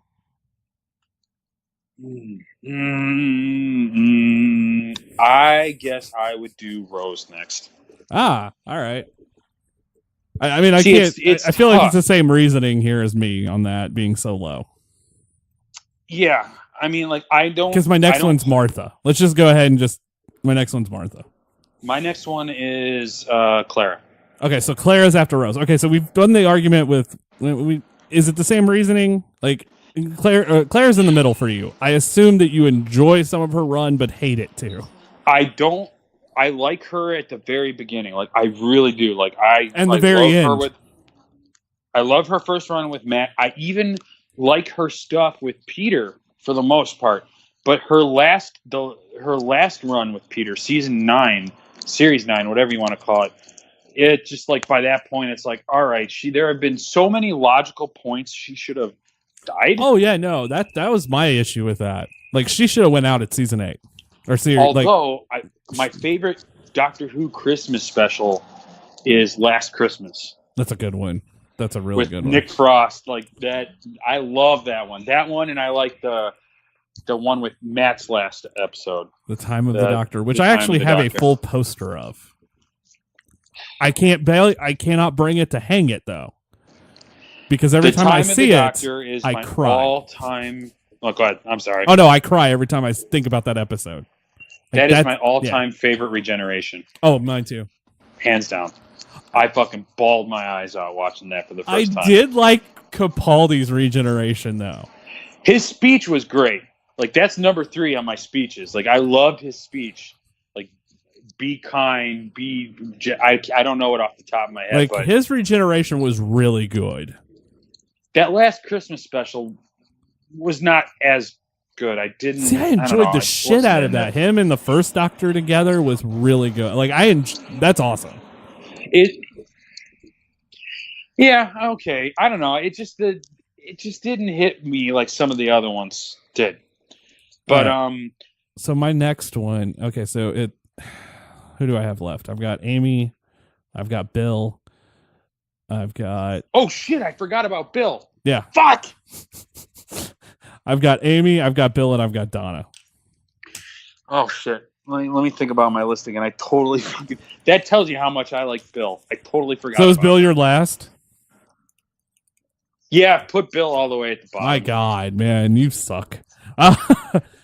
So I could probably do my top 3 easier at this point because I actually believe that Bill is my number 3 Okay. because I enjoy Bill a lot. Because I think if Bill had a longer run, we would love Bill even more. As I thought Bill and Capaldi had a better chemistry than Capaldi and Jenna Coleman. You know what? Let me retract that then. I don't put her at the bottom. Because I mean, those episodes with Bill were so fun. Okay, so let's see. Martha was at the very bottom for me. Yes, Then Donna. Then Donna. Then You said Rose. Rose. Then Rose. You And got- then You said Clara.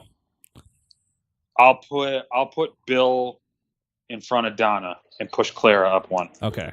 See, I Bill's in my 3rd spot because honestly, I enjoyed Bill a lot, and I'm glad that Bill's around. So, like, I wish we could like get more of Bill. her, but that's. I mean, one season. Her chemistry with Capaldi in his last run was amazing. Oh, but for I me, still that saved Capaldi's run for me because I hated series 8 and 9, and a lot of that had to do with Jenna Coleman. And I didn't like Series 8. I'm with you 110%. with the exception of Missy, Yeah. because you can't. Missy's awesome. But Bill's chemistry with Capaldi saved that entire run. But Clara's chemistry with her first season with Matt is just some magnetic stuff. I can't fucking turn it kind of is one of those things like what outranks it because honestly Bill may have saved the show in a way because I don't know if Capaldi could have done another season. Even if he wanted to, I don't know if he could have done another season. Which is a shame because he's so fucking good. I love him as an actor. He's so cranky and old, but just so... But I fucking hated love him up until this last season. Like I just was like, I just can't get into Capaldi. Like it was rough for me. There was a few episodes and I'm like, oh, finally this is turning around. And then it became the Clara Oswald show. And I'm like, damn it. I don't want this. So my number 2 is Amy. Who do I have left? Amy and I don't remember your other one now, but Amy and Well, Amy's my number 1. okay, so Amy's your number 1. Yes. Let's see. So Martha was my last. Martha's my least favorite. Then Donna is my second least favorite. Then Rose was Next, yeah. next, and then I'll put Bill. Then Clara. Then Amy. Who the fuck am I missing? Do I feel like we're forgetting someone? Because we're not. It feels like we are. Well, I mean, there's the secondary characters that aren't technically companions that we are. Do you consider River to be a companion? No, and there's a reason for that. Because one, I feel like she goes on a bunch of trips, but no, because I feel like she falls in that same category as do you count Jack as a fucking companion? Because Jack was around a lot in Series 9. I do not. So I feel like that's kind of where she's at. Because it's hard to rank. I think it's harder to rank the secondary characters that's outside companions than it is companions. Because my number one, by the way, is going to piss you off. It's Donna. So that's where we are on that. Oi, Spaceman! Like, ugh. God. I love Catherine Tate. Like, I feel like Catherine Tate is one of those people, though. You either love her or you hate her. Like, I like her as an actress. Like, her run on The Office is really great. See, that's what made me fall. Okay, so here's what happened. I didn't care for Tenet that much. Okay, so before I go any further. Dude, that's blasphemous. Okay, so here's what happened. The very first episode I was showed of Tenet was Tenet's regeneration. That's not a great episode to start out. No. So I get like, it's Matt.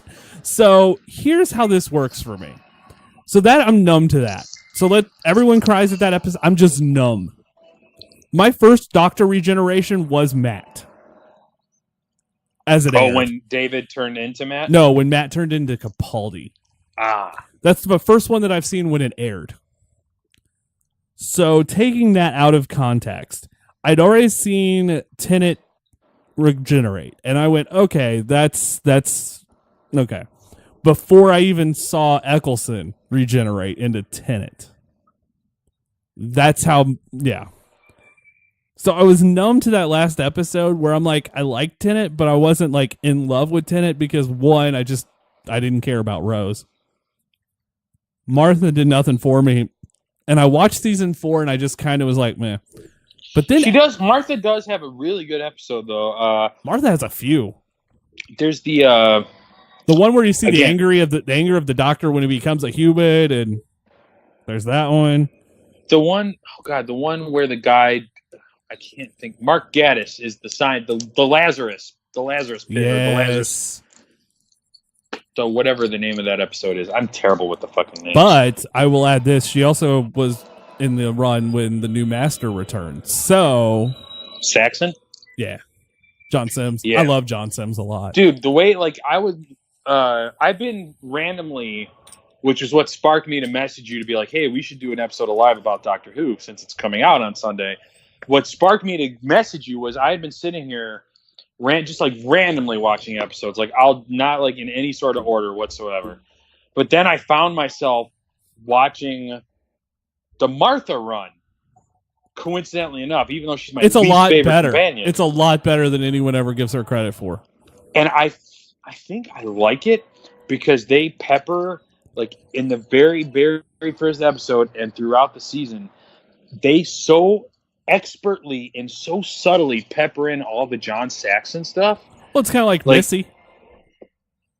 What's that? It's kind of like what they did with Missy in Series 8. Because you see her and you're like, oh, well, what's this? And a lot of people thought she was another run of the Intelligence that was from Season 7. Or 6. I don't remember. Who is while we're doing on the subject of lists and stuff, Daleks notwithstanding. Okay, you have to eliminate, because number one is always going to be that. Who is your favorite villain? Taking the Daleks out of this equation, right? Yes. Oh, boy. Oh, boy, oh, boy, oh, boy. Well, that's a tough one, because I like a lot of them. I hate the Cybermen. Like, honestly, when... Everybody hates the Cybermen. What is that? I did enjoy the Cybermen Dalek exchange in Series 2. Uh-huh. That was fun. Oh, God. I'll tell you mine. I'll start with mine. Go for it, because I think it's Missy, honestly. It's a toss-up between the Weeping Angels and the Silence. I love the Silence. But are the Silence really bad guys? I feel like they are, man. I mean... But you find out in the Christmas episode they're not. But they're presented as villains up until that moment, and then do we really ever see them again after that moment? No. Like, that's the thing. Like, honestly, are they villains or not? That's one of those gray areas for me in Doctor Who where I argue this with my wife almost on a weekly basis, where I'm like, is the Silence bad? I feel like for the entirety of their run, they were presented as villains, and it was only retconned that they weren't until their final appearance, and then we don't see them again. So I feel like it's okay to take them as villains because that's the way they're represented until their very final moment in the show, at least up until now. when it's revealed, like, hey, maybe they aren't the bad guys, and then you don't really get a chance to play around with that. I love the Weeping Angels, but to a fault. Like, I'm just at that point where I'm like, okay, I don't want to see a Weeping Angels episode for a while. We've only gotten a couple. Like, we got Blink, we got The Forest of the Damned, I think was the title of the Matt Smith one. Yeah. There's been like four or five. Like the Angels in Manhattan, the biggest Rory one. and Amy's final yeah, episode. That's the biggest one, where the Statue of Liberty is a weeping angel. Dude, that was badass when I saw that for the first time. I let me enjoyed ask that you a one. question. Yeah. Do you consider the Oedipus to be villains? That's also another one of those that's in my gray area because they're so cute and you can't really hate them. But I can't. Like, I don't. Like, they're so fucking adorable. Oh, Like, by the way, I staring- just got an LOL back from Sharon. That's what I pointed out. I forgot to talk about that earlier. I just saw the text. I'm looking at our pop collection, our vinyl pops right now, and it's mostly Doctor Who stuff. And I'm trying to see, like, we got 4th Doctor, 10th Doctor, 11th Doctor with 10th Doctor regenerate. I'm looking at the villains. We got a Cyberman, which I don't hate. I really don't hate the Cybermen. They're not my favorite. They're in the middle. Adipose, I don't really count as villains. They can't be. They're too fucking adorable. Weeping Angel, Silence. I do have a soft spot for the Zygons. Oh, the ones that can transform into anything. Yeah, like they've got the little suction cups. Yeah. Like I love the episode where that's not the day as a doctor, but the one where you got Osgood playing against herself, and one of them's the Zygon and one of them's not. Yeah, that's like series 8, I think. Yeah. I will say this. So I think mine's the Master because I enjoyed John Sims and I really enjoyed Missy. Like, between the two of them, I'm okay with this. Okay, I'm on board with that. Like, every episode they're in is must see for me. So yeah, I'm thinking I'm going to choose that. Even though, I mean, it's Daleks 100%, with the exception of the one where they're all colored, where Matt's trying to like confuse them with a cookie. I don't like the colored Daleks. Like, I just don't like them as a personal aesthetic. But it's still funny that he's trying to confuse them with the Jamie Dodger. My favorite Dalek moment is when Capaldi's driving the Dalek. You remember that? Oh God, yes. Oh my God, I'm dying the whole time. Like, he has such classic moments. But yeah, Daleks I feel like are a given. Like, that's just automatically going to be. There's a kid in Kansas City who built his own Dalek costume. Really? It's freaking fantastic. I wish I had the kind of time and effort to put into something that like involved. All right, so let's do it. Secondary characters. Like, I don't feel like we need to rank them because that's. But I mean, there's a few that just come to mind that I I can go tell you right now, my favorite is Jack Harkness, hands down. over River. Yep. Wow. River is great. Like, River is easily number 2, but the convoluted nature of her story, and it is very convoluted. Oh, like, you I have get it. Have you watched them in order? Not in the order that it's meant to be played out. Oh, it's I've watched them awesome. in the order they were aired, but It's awesome. Because I mean, the last episode of River is Silence in the Library. Like, which if is the go- first episode. Yeah, it's fantastic how they do it. Because then you see, like, I hope to God we get River and Jodie Whittaker's Doctor. Like, I want that. I love River, I do, but I just love Captain Jack. I will put Jack money is on it, by the just- way. John Barrowman shows up in the new season. I'm going to tell you this right now. I was going to wait until we got talking to more about the new season, but I read something online about Chris Chibnall, and he says there's going to be no returning characters whatsoever this season. There's going to be no Jack Harkness, no River Song, no Daleks, no Silence, no Weeping Angels, no Cybermen. It's going to be the only returning character is going to be the Doctor herself. Which is kind of nice, because they need to do that. Because, I mean, honestly, you don't want to fall into that same rut over and over and over. But there is a Christmas special coming up, and I swear to God, there will probably be a cameo in that. And I do believe it'll be John Barrowman. We shall see. But John Barrowman is my favorite secondary character. I like him, and then River. I know he's only in a few episodes, but I do like the guy who plays Winston Churchill during Matt Smith's run. That's awesome. He's awesome. Okay, so I'm gonna throw one out there. I have a 1A, a 1B, and a 1C. Of course, 1A and 1B is Jack and River. Okay. 1C is Vestra, Ginny, and Strax. I love Strax. I feel like the three of them, and they did talk about giving them their own show. That would be a fuck. Like if that were like not like a serious, but like kind of like a sitcom where they're all like crime investigators or what. Oh my god, you hook, line, and sinker. I love the three of them. They have so much. They're so much fun. Now look, I'll give you a little bit of trivia about myself. We all know it's not a secret that I wasn't always a fan of Doctor Who, and I despised it. But you know what show I did like? If we're going into spinoffs, I was always a fan of Torchwood. What the fuck, man? Right? Isn't that fucking weird to not like Doctor Who, but like Torchwood's great, and so is the Sarah. I almost said Sarah Connor. No, it's not Sarah. The Sarah Jane Chronicles. Yeah, those are really good too. Almost said Sarah Connor. Only for K9 because you get K9 in those. K9 is pretty fucking adorable. All right, I guess it's time to talk about the inevitable. I mean, we know that Capaldi regenerated into Jodie Whittaker, and I remember. Okay, so last year when they made the announcement, and number one, Doctor Who got like nerds to watch sports, which is like unheard of. They announced to the new Doctor during Wimbledon, during the finals of the men's round of Wimbledon. I remember that's the first time we as a family sat around and watched tennis ever. Yeah, I had BBC on. I had BBC One on because you can find a stream of it in America, kids. But I had it on, and I'm like, I can't believe I'm watching tennis. It was a crappy match, and then they go to commercial finally, and I'm like, here it is, and you see this person walking, and when they finally showed a hand, I'm like, that's a woman! Oh my god! And I got super excited because I had no idea. And I'm a huge Broadchurch fan. I love David Tennant enough to go, I went out of my way to watch Broadchurch. That first season of Broadchurch is television gold.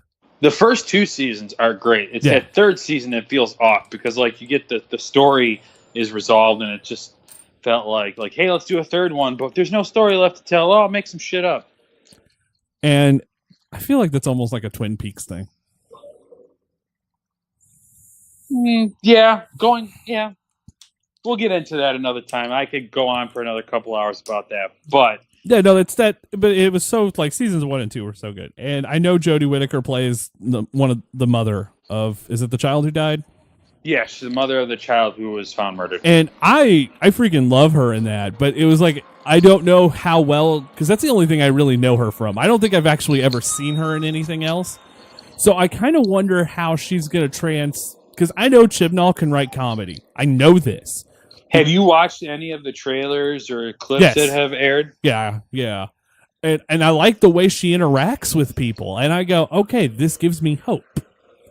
Because I don't honestly know. Because like we talked about, Chris Chibnall is going to write this like Broadchurch. There's going to be one whole season, and the whole season's an arc. Well, that's not this season. That was another thing I wanted to tell you about. Like, I'm very nervous about the show. Let's just start right there. They're doing one story this season, right? Like the whole... No, it's going to be 10 standalones. They're not going to do the story-long arc until next year. I think what Chibnall's trying to do is, I think he's trying to get like a completely like hit the reset button. Let's, start all the way back from scratch. Which is what I think they should do with every Doctor regeneration. Yes and no. Or at least when you get a new writer, because you kind of have to. With the new showrunner or a new writer, absolutely. Like, start over from scratch. Because that happened with Matt. Like, when Tennant left and then Matt came in, because that's when it went from... Oh, God. Is it Gaddis? Wait, no. It was Russell T. Davies for Eccleston and Tennant. And then when Tennant left, it became... Moffat. And there was a huge change there. You could tell the difference. But Moffat was a staff writer... during the Tennant Chibnall wrote like 6 episodes of Doctor Who before this. I just found that out. I got to find out which ones they are. The Numbers one with Amy, Rory, and... Oh, hold on, I'll tell you. I actually have that pulled up. I know they did the Power of 3. I know that's okay. Because I actually like that episode to a fault. By the way, the American version... Grace Point, not very good. Just also want to point that out. So Grace Point is the American version of Broadchurch. Yes. 42, The Hungry Earth, Cold Blood, Dinosaurs on a Spaceship, The Power of Three, The Magician's Apprentice. I do like The Magician's Apprentice. That's a good one. The Woman Who Fell to Earth. Oh, that's the first episode. That's the new episode. Yeah. All right. So yeah, that's the ones he did. 42. Which one was 42? 42.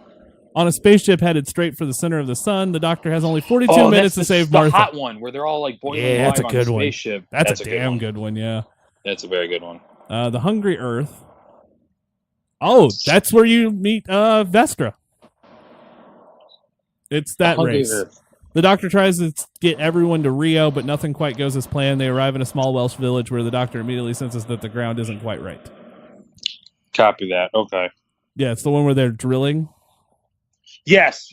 Okay. Now I know which one that is. Yeah, and then Dinosaur. I always think Cold whenever Blood. I hear the Hungry Earth, I always think it's the second one. the first part of the two-parter with the Satan Pit.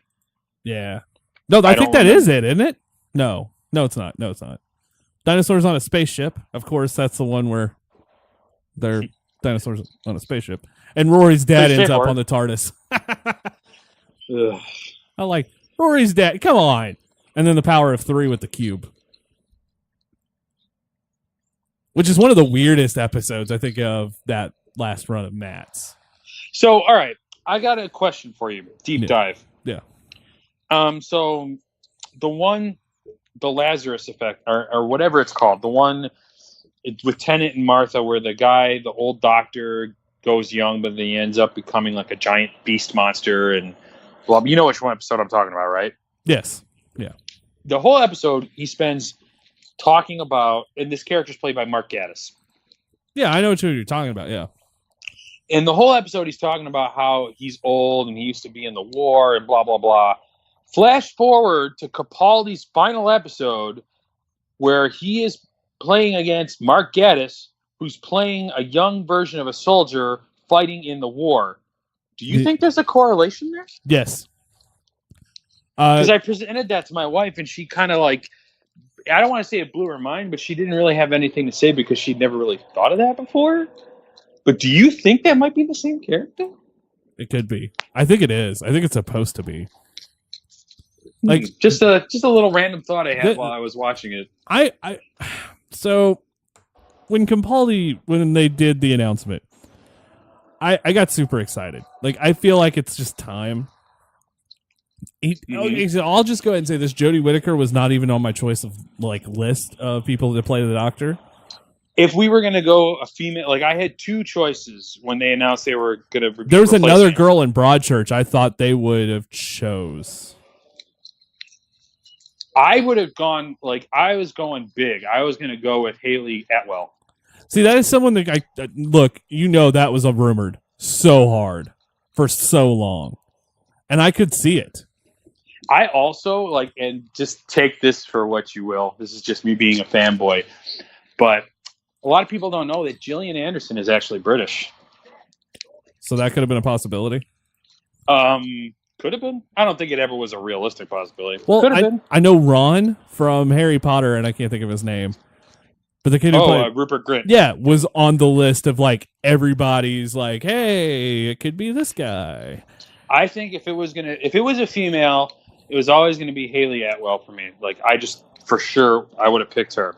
Male wise, I don't know the actor's name, but the guy who plays Moss on the IT. That was my number one choice. So when we were talking about this way back in the day, my number one choice was Moss from the IT crowd because it's he's perfect. He's so perfect. But he's hosting a game show. He is? Yep, that's why he didn't do it. He did get. I know he auditioned for it. I mean, don't get me wrong. I'm super happy about Jodie, and I'm so fucking excited to watch it. He's still on my list. He's under 40. He's got a chance. I was gonna say, but I forgot where.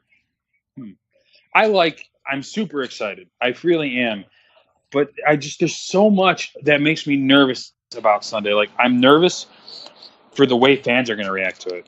And I just totally expect a bunch of fucking butthurt fanboys to pucker their assholes. Like, that's what makes me afraid for Sunday, because honestly, here's the thing. The women's power movement in entertainment has been fantastic. And I mean, we've gotten some like Wonder Woman. If you would have told me 10 years ago they were going to do a Wonder Woman movie, I probably would have been like, this is going to suck. And then now we got Captain Marvel coming out next year, who's going to be like the most powerful character in that universe, and it's a woman. Like, I'm excited. Like, it's a good time. Like, this is an awesome time frame, and I do believe it was time for the Doctor to be a female. And I hate the idea, and I hate reading fanboys' comments where it's like, the Doctor should only be a man. No. The regeneration never says it's going to be a white male every time. Because, by the way, Idris Elba was on my list. No, I would have picked, like, I could see him to be the next James Bond. Well, no, that's probably going to happen because Moss. And it's like, but there are people out there who got so mad at the idea of, A, the Doctor being something other than a white male, and B, it's a woman. When it was revealed to be Jodie Whittaker, they even got more pissed. Like, what the fuck? It's a show. Like, it's a show. God, it's a show about an alien who travels through time and changes faces. Go. Like, I mean, it's not based on historical fact, because if it was, holy shit, the BBC knows something that we don't. But I was excited because I was like, this is going to be awesome. But like then, like the stuff, like I keep reading these interviews that Chris Chibnall's doing, and it's just making me. Are they red herrings though? What's up? Are they just red herrings? Because I could see him doing that shit. It could be. It very well. Because Moffat did that all the time. Like Moffat would tell you something, and then it would be like, "Aha, I lied." Well, Moffat was a real son of a bitch when it came to that stuff. So I'll give you that. But I'm just taking, like, as of right now, I'm taking what Chibnall is saying at face value.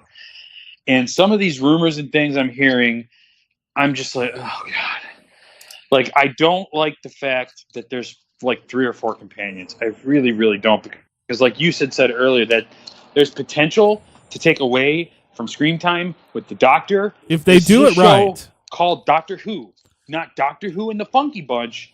Doctor Who. Now, they did do one of the classic Who's. And I even think maybe it might have been 4. Had a bunch of companions, had like 3, and it worked. So it could work. I'm not writing it off. I'm just saying, just depends on how it's written. Like it's not going to fall on the actors or the actresses. This is not going to fall on the people playing the parts. This has to fall on the writing. It's almost to that Capaldi Jenna Coleman thing where Oswald was so far ahead of everyone else in the stories where it should never have been that way. So there's that, the companion thing. I read a rumor, like that if you watch the last trailer that came out, which is like fan-freaking-tastic. It is so good. There's a scene at the very end of the trailer where it's like a hall of white, and you see Jodie, and she's walking away, and she's like waving goodbye to something. I hear tell a rumor that she's actually waving goodbye to the TARDIS. And that the TARDIS won't actually be featured at all this season. I don't know how true that is, but it's starting to gain a little traction. Like, more and more people are talking about it. And usually I could tell a rumor is bullshit by, like, you read it and then, like, everyone just kind of pounces all over it like this is bullshit, or it doesn't get talked about. But I'm noticing on, like, Reddit forums and, like, on Facebook posts and things of that nature, a lot of people are talking, like, it keeps getting brought up again and again and again. So I'm thinking, like, huh. All right, let's look at some of the rumors, because I've got a whole list of them. If you're up for talking about a few of these, because I feel that I'm down to clown. Like, I'm so excited for Sunday. It will debut in America at 10:45, by the way. So AM. Yeah. Jesus fucking Christ.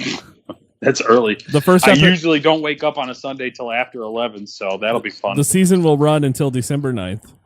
It brought a new by the way, I love the new logo. It's so crisp and clean and just simple. I do like the logo. I didn't know how I felt about it at first. but I do like the new logo. The TARDIS I'll has give it that. undergone a redesign both inside and out.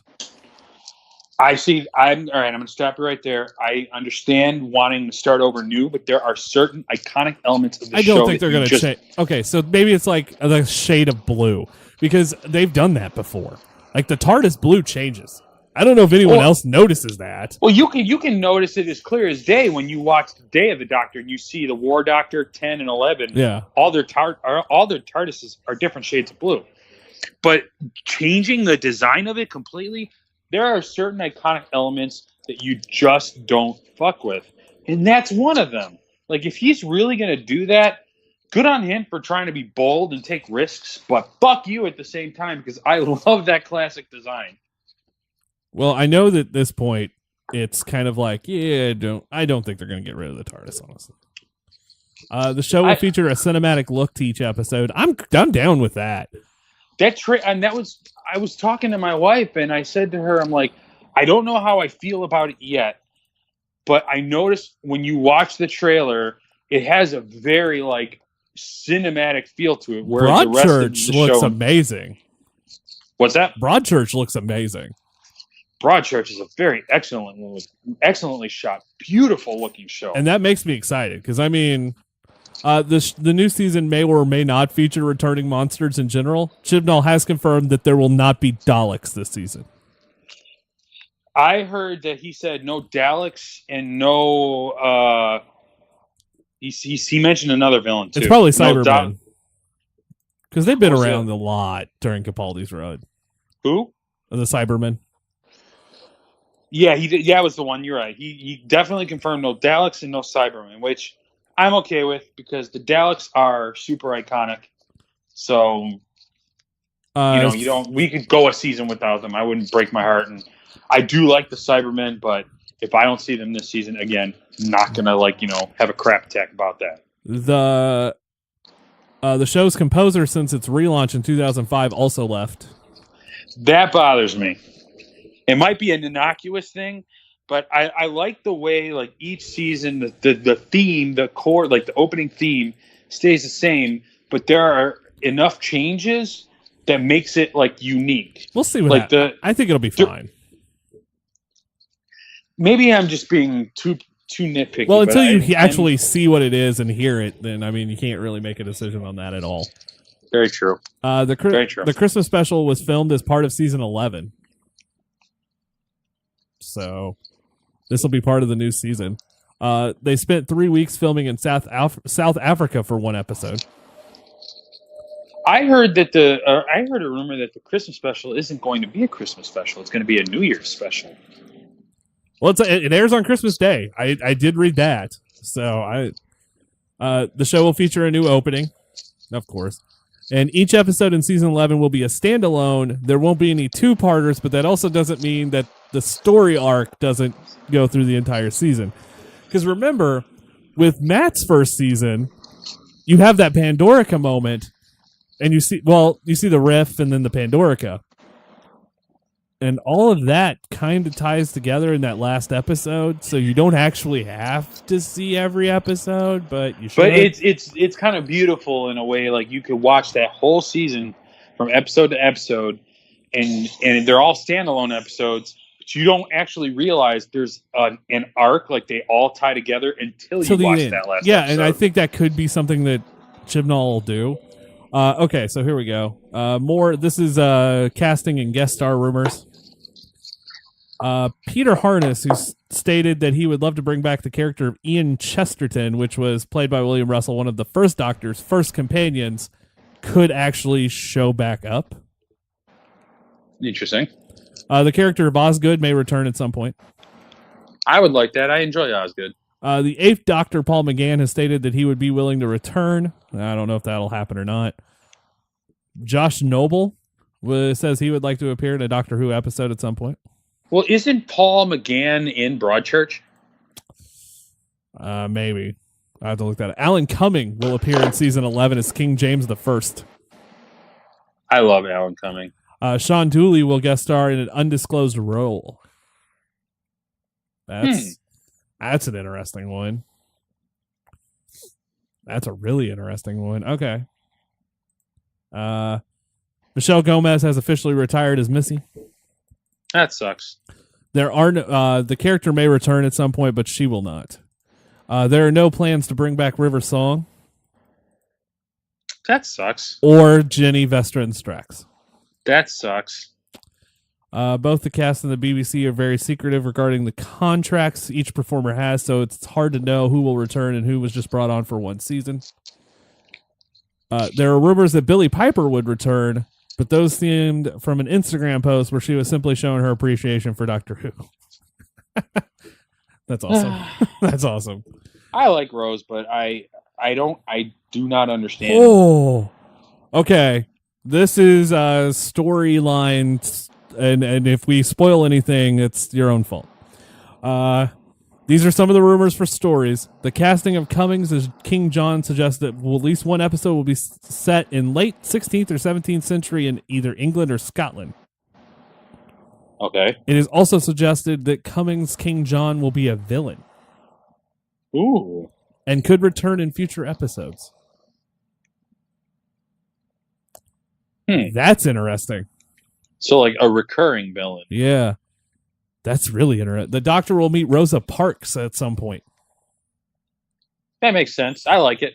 I like that too. The first episode is titled The Woman Who Fell to Earth and will begin immediately where the 2017 Christmas special ended, with the recently regenerated Doctor falling out of the TARDIS over England. There will not be a major story arc throughout the season. All right, well, there you go. Unlike previous iterations where the Doctor's companions were essential assistants, Season 11 is emphasizing the idea that the four travelers are friends and even equals. So this is going to be like turn into like a... Friends on the TARDIS. There won't be any romance between the TARDIS crew members. Oh, thank God. Thank the Lord. The Doctor swapping genders won't be a big storyline. It will be quickly addressed and then treated as the norm. Wait, say that one more time? The Doctor swapping genders won't be a big storyline. It will be quickly addressed and then treated as the normal. Okay. I'm fine with that. I'm cool with it too. Like, a couple witty lines of dialogue. Maybe throw in a thing about like, I'm still not a ginger yet, and then move on. Take this with a grain of salt, but there are rumors that Whittaker has only signed on for one season. If true, that means we will see another Doctor by the end of the year. I don't that of all the rumors I've heard you read so far, I call bullshit on that one more than anything. Okay, so here's my thought on that. I know this has been something that's been talked about for a while. If this is true and she's out for one season, they did this as a big movement, I think. Because if they go back to like a Capaldi aged out person, they're damning themselves. If they do another male if they do a one and done on her, and the next one is a male doctor in any capacity, it would have to be someone special. If they did it, it'd have to be someone special where they're like, okay, I'm not mad. That's the only way this is going to work. If they do that, though, they might as well make that the last season. And put it to bed for a while, because people will be so fucking mad. Like, I hope that she stays on for at least 3 episodes. Oh wow, or three seasons. I mean, series. I think that should be the norm for every Doctor. It's like, but a lot of people think it's just a leveraging ploy so she can get more money if it goes well. And I actually can't blame her for that. I mean, honestly, if it goes well, you should be negotiating for more money. But there's no telling how this is going to go. I think this is going to be the highest rated Doctor Who season in years. It'll definitely, I think it'll be probably the highest rated since Matt's original run. This might be higher rated than Tenet. And I've got a reason I say that. Why is that? I just think that there's going to be more people, like, if I had a daughter growing up, and they're a Doctor Who fan, and they see a female as a doctor, they're going to become even more invested in the show. Very true. I like that it's kind of stepping outside itself in the sense that, like, for years and years and years, like, Doctor Who has kind of played to its fan base, more or less, I feel like. And now they're just blowing the doors wide open, and it's just like making it available for everyone, fans and non-fans alike. And I think that's going to bring in a whole like network of fandom. I think it's gonna blow it up in a way that it hasn't been blown up yet, and I'm very excited to see that happen. Yeah, I'm kind of intrigued to see where this ends up. Writing stuff, writers and directors for season 11. Season 11 will feature the show's first ever writers of color in its 55-year history. It will also feature 2 female writers, 2 directors, and the entire editing team is made up of women. Now let me ask you a question. Yeah. Just to play devil's advocate. Yeah. I love that they're making this kind of strides and progress in terms of letting, in terms of the idea that like women are just as smart and intelligent and may in fact be better writers than men. Okay, so I'm going to go ahead and say something, and I don't care if I get hate mail from men or not. 90% of stuff that I've enjoyed lately has been head-righted by females. Exactly. Like, I will tell you one of the funniest movies ever made is Bridesmaids. You can tell me otherwise, but that movie's great. I agree. No, I'm not going to fight you on that one. It's a stone cold comedy classic, I think. And anything like Amy Poehler or Tina Fey touches, I also pretty much enjoy. So, and Tina Fey being the first female head writer of SNL, that run of SNL is so good. Could you imagine Tina Fey as the Doctor? As an American version, Tina Fey would be a perfect Doctor. Would she not?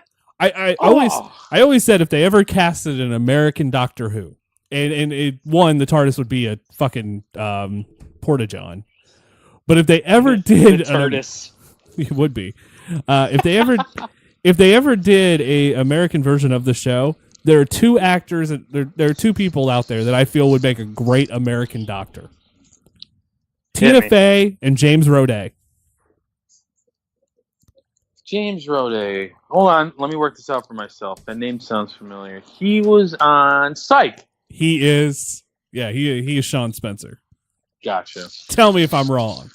Because I mean, I'm not gonna lie, I've not ever watched a single episode of Psych. Okay, so here's something you should do. I think they're on Netflix or they're on one of the 3. Try to, because honestly, it's just so much fun. It's honestly wrote out like a American version of Doctor Who, just without the time travel. Okay. Because I'm gonna give it a shot. Get past the first season, because you get past the kinks and stuff after season 1. But when James Roday and the guy who plays Burton become the executive producers of the show, it becomes a completely different show. Okay. And they are so good together. Like, that would almost be a very perfect doctor companion dynamic as well. Mm-hmm. I'm telling you, James Roday and Tina Fey would be perfect in that role. Okay. Russell T. Davies was approached to write a season 9 episode to celebrate the 10th anniversary of the show, but declined. That's a shame. Armando Iannucci, the creator of HBO's Veep and the British political comedy The Thick of It, which starred Peter Capaldi, spoke with Moffat and company about writing an episode. Chibnall, no one knows if Chibnall will be interested or not. Neil Gaiman has repeatedly stated he would like to write another episode and would like to create a monster of his own. He is interested in writing for Jodie Whittaker's Doctor.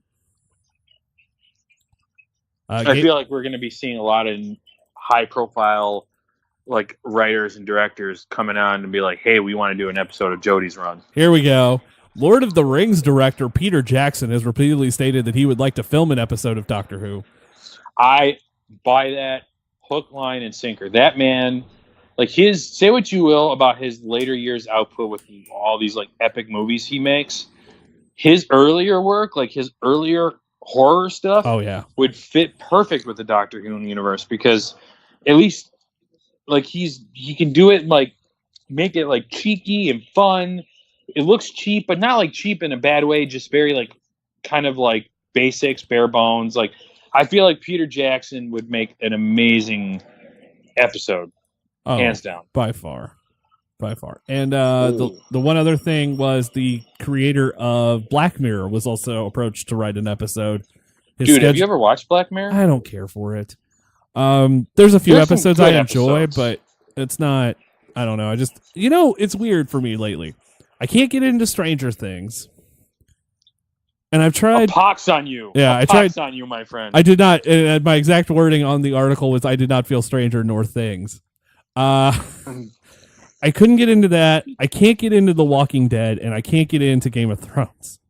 Okay, so The Walking Dead, I find myself having a weird amorphous relationship with. Like, the first 2 seasons are boring as fuck. Like, they are horrendous. Once you get to season 3, then I've never seen a show have such an epic run of seasons getting better. Like, 3 was awesome. 4 was even better. 5 was even better than that. 6 was better. Like, they had 4 straight seasons on The Walking Dead that just got better and better and better. And then season 7 happened, and that sucked. And then season 8 sucked even worse than that one. So it's like, it peaked in the middle, and it's been slowly declining ever since. So I can't blame you for The Walking Dead. Game of Thrones, I don't know what to tell you. It's hard. I love it and I hate it. It's so hard for me to watch though, because one, when I binge, I like to watch stuff that's a little bit more lighthearted. And this show is very dark and very heavy. Yeah, and it's kind of like, and I'll tell you one show. I tried to binge True Blood, and it fucked with me. Like, I cannot watch dark shows one right after the other. Especially because someone tried to get me to binge Criminal Minds. Fuck that person. I was scarred for a month after watching like 8 episodes of that in a row. I like Criminal Minds, but that show goes to some really wicked dark places. There's going to be one spinoff. It's called K9 Earthquake. Or Timequake. Sorry, Timequake. Really? Yeah. So K9's getting his own spinoff. Looks like it, yeah. Weird. Totally on board with it, but very weird. And the show moves to Sunday, which, that kind of is weird to me. See, I don't understand, and maybe you can explain this to me. I don't understand how people get butthurt about time slot changes. Like, I don't mind that it's going to be on Sunday. Sunday actually I even feel like works it's better for because we're Sunday. all going to. Yeah, it's weird that, it's a show that always showed on Saturday. That seems weird. It's kind of like, okay, so here's the story. If you called someone in the UK during Doctor Who time, they wouldn't answer the phone. Okay. Yeah, that's definitely how this house operates with Game of Thrones. And now it's on Sunday, but there's a lot of stuff it's going up against now. Like what? Game of Thrones. Which I know Game of Thrones doesn't come back till next year, so that doesn't matter. But there's a lot of big stuff that comes for at least American fans. It's up against the NFL. Well, it's still one of the most popular things on television. It absolutely is, but I could tell you right now, if you're a Doctor Who fan, you're not. Oh, I'm choosing Doctor Who. Yeah, no, for sure. I know there's Walking Dead Sunday. I know Fear the Walking Dead's going right now. So Fear the Walking Dead they're on an upswing lately, but Doctor Who is not in danger. Because I don't know when these shows air in the UK though. Like, that's another thing. I don't know where any of these air in the UK. I don't know if they air at 5 a.m. and then they get to replay them later. Like, I don't know how any of that works. I'm not sure what the syndication or the streaming or whatever they're doing. I'm not entirely sure how that works either, to be perfectly honest with you. So Doctor Who debuts Sunday. I'm excited. I think Jodie's gonna kill it. I don't know where we'll rank her. You can't rank her after the first episode. You can't really, if you think about it, we're really not going to be able to rank her until her run comes to an end. But you can actually look at everyone's first episode. I'm going to tell you, the worst first episode's David Tennant.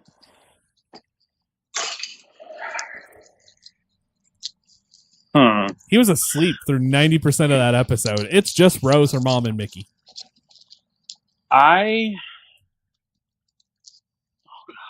Forgot about that, didn't you? No, I did, because I just watched that one recently, but I'm trying to remember. I wasn't particularly into Capaldi's first episode. Well, it's the same way. He was asleep, and then it was pretty much the same episode as Tennant's. I just think Tennant's was slower. I think the best first episode, is Matt. No doubt, is Matt's. And honestly, I don't think I hope Jodie gets a great first episode. I can't wait to see what she does. I want to see her. I want to see her doctor be classified as one of the best of all time. I think there's a lot on her shoulders. I think so too. That could be another reason why she may only do one season, because there's a lot of pressure on her right now. I don't feel like she would invest this heavily into the show, or I just don't feel like she would agree to do it, knowing the weight that's going to get placed on her shoulders if she's only going to invest in one season. I feel like she's in it. And maybe it's just me wanting her to do it longer, but I really do feel like she's going to be in it for at least 2 to 3. I figured her least amount's going to be 1.5. Like, I feel like if it's really bad, like if she doesn't get, like if it just tanks, because there's a possibility of this, because she may not come across well at all, and we don't know that. I mean, from the trailers and the little clips that have been leaked, she looks great. But that's 2 minutes of I think the season premiere is going to be like over an hour. 65 minutes. Okay. So that's like 2 minutes out of a 65-minute episode. You don't know how she's going to come across, and if it comes across bad, they could theoretically be like, "Hey, look, we'll keep you until the mid-season finale next season, but you're going to regenerate then." It's possible. Mm-hmm. I feel like it is possible because I feel like we live in a culture where people will just get on the internet and fucking just slam something just to do it. And I think there's going to be a lot of hate. Look at what happened to Kelly Marie Tran. Oh my God! Okay? So if this happens here, and I am afraid of that, because there are those dick sticks that just want to completely attack a character. Which, by the way, I love Rose. I think Rose is one of the best characters from the new movie. Sue me. I don't give a shit. I like Rose. She's not my favorite, but I dig her. Like she's going to get any fight out of me. I'm going to say this. She's going to be very, very much a key part in the third one. I don't agree with that. Really? I think she's going to be good in the third one. I think she's going to do something that's going to cause like the entire tide to change of the movie. I really, really don't think that she's going to play that important a part. I think she'll be a part of the story, but I can tell you why I think that. I think why? Now it's just going to be a saying, "Fuck you, fanboys," and do something huge with her. But you see, I think, and oh God, you know what? I'm going to stop myself right now. Because you could see him doing it, though. Well, also, I feel like JJ is going to spend episode 9 being like, Ryan, as great as The Last Jedi was, Ryan fucked up everything I established in Force Awakens, so now he's going to spend episode 9 undoing everything Ryan did in episode 8. Oh, to try, Lord. You know what I'm saying? Like, this is where this like fanboy backlash shit is just it's too much. I think fans are getting too entitled these days. Just enjoy what we have. Don't fucking critique it. Like, we could not have had it. Like, there used to be a time when like big nerd properties were Batman and Robin, and how fucking awful was that movie? Enjoyed Batman Forever, though. That one was even worse, but that's neither here nor there. Oh no, Batman and Robin's the worst of the big superhero movies, with the exception of maybe Green Lantern. Batman and Robin's pretty bad. I can go to the mat for Green Lantern. Like, I will defend that movie till the day I fucking die. The first incarnation of Deadpool was pretty bad. In the Wolverine Origins movie, that's another. Yeah, but that gets a pass though because Ryan Reynolds has saved that character's ass now. Yeah. But yeah, no, I'm scared. I'm scared to see what the reaction is from people who, and we've heard someone say this to us. I'm not at a convention say, well, I'm no longer going to cosplay as the Doctor because it's no longer a man. Fuck you. Fuck you right up your butthurt ass. That pisses, like, I went, okay, so you can't cosplay as David Tennant anymore because the Doctor's a woman now? That is the biggest crock of shit I've ever heard in my life. It is a load of bullshit because David Tennant could be your favorite Doctor. Jodie being the Doctor now being a woman does not take away from David being your favorite Doctor. I was going to say, nothing changes. Nothing changes. The only thing that changes is the future. What the fuck do you think is the show going to stick around in the same spot forever? Is that what you want? You want the show to become a shriveled up piece of shit? Because I hate when things become complacent. I can tell you now, if you watch, and I'm going to use WWE as the best argument I got. If you watch WWE now, you don't even have to watch each week to know what's going on. That's how complacent they are. You don't want your show to do that. It's got to be exciting, and you got to take risks, and you got to be like, listen, and it might not work. Like, let's be honest, we're all rooting for Jodie. We're all rooting for her to come in, knock it out of the park, be the best doctor ever. We all want that to happen. But we have to very realistically brace for the possibility that she could fucking suck. Like, I call that Phantom Menace syndrome. When they first announced Phantom Menace, everyone was in an uproar because it's a fucking new Star Wars movie, and everyone's like, so excited. No one thought it was going to be bad. And then the movie came out, and while it's not the worst of the prequel trilogy, it's still pretty bad by Star Wars standards as a whole. Like, it's still bottom of the barrel. I have an opinion about that now. I like if we're going to, like, I like the movie. I think it's the best of the prequel trilogy. The more and more I watch I still think the third one's the best, but there's so many good parts of the first one, but I do have that argument now where I can go, is it really bad, or is it Star Wars fans just bitching for bitching's sake? Exactly. Like, so if you put up the movies against something else, like just a regular movie, would you choose Phantom Menace or would you choose the regular movie? It's Like, not something that's got a sequel or anything. It's like a one-off. Let me think of a good one here. Because, I mean, I was going to say a superhero movie, but that just kind of kills the idea here. Because, I mean, okay, let's look at this. What movie is it? Shit. I see the Spawn. Spawn was a terrible movie. Spawn was an awful fucking movie. Phantom Menace is better than Spawn. Technically speaking, yes. Technically speaking, it is. But I have an affinity for chitsy B-movie shit. And I do too. I mean, you know, and Spawn's on my is on Cinecrap list. By the way, next week you want to do Suicide Squad? Yes, please, can I do Suicide Squad? Please, I've got so much to say. We're gonna do Cinecrap returns next week. We'll do that, and then the week after, or the 2 weeks after that, we're gonna do a Halloween movie. I have not decided what horror movie is. By the way, I just sat through all 4 Scream movies this past weekend. I did that 2 weekends ago or 3 weekends ago. I don't remember. But hold on, before we get into this, because I actually have a statement to make about that. We're thinking Jodie's run's going to be great, right? It's going to be what I have no doubt in my mind she's going to bring a fresh blood to it. It's going to be different, but it's going to be awesome. That's the thing that's going to piss people off. I think that's going to be the problem, is that it's going to be different. But everything has to evolve for it to stick around. Exactly. Like, I understand if he's like changing like certain iconic elements that have been there from the beginning. But in terms of, we know she has a Sonic.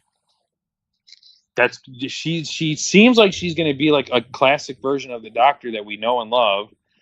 Like, it looks like she's going to be cut from that Matt Smith, Dave Tennant era. I still haven't decided how I feel about her outfit yet, though. That one's a little weird to me, but the suspenders and the capris or whatever. Yeah, it is what it is. By the way, most cosplay outfits. But. Yeah, I've loved Matt's. Matt's has been my. But by the way, though, Matt and David had 2 great. But out of all the cosplays I've seen this year from Doctor Who, I think she's been the most cosplayed Doctor I've seen. Oh yeah, for sure. We were at Wizard this year, and we dressed our baby as Jodie, little mini Jodie. Yeah, I saw that. And then my wife was Tom Baker.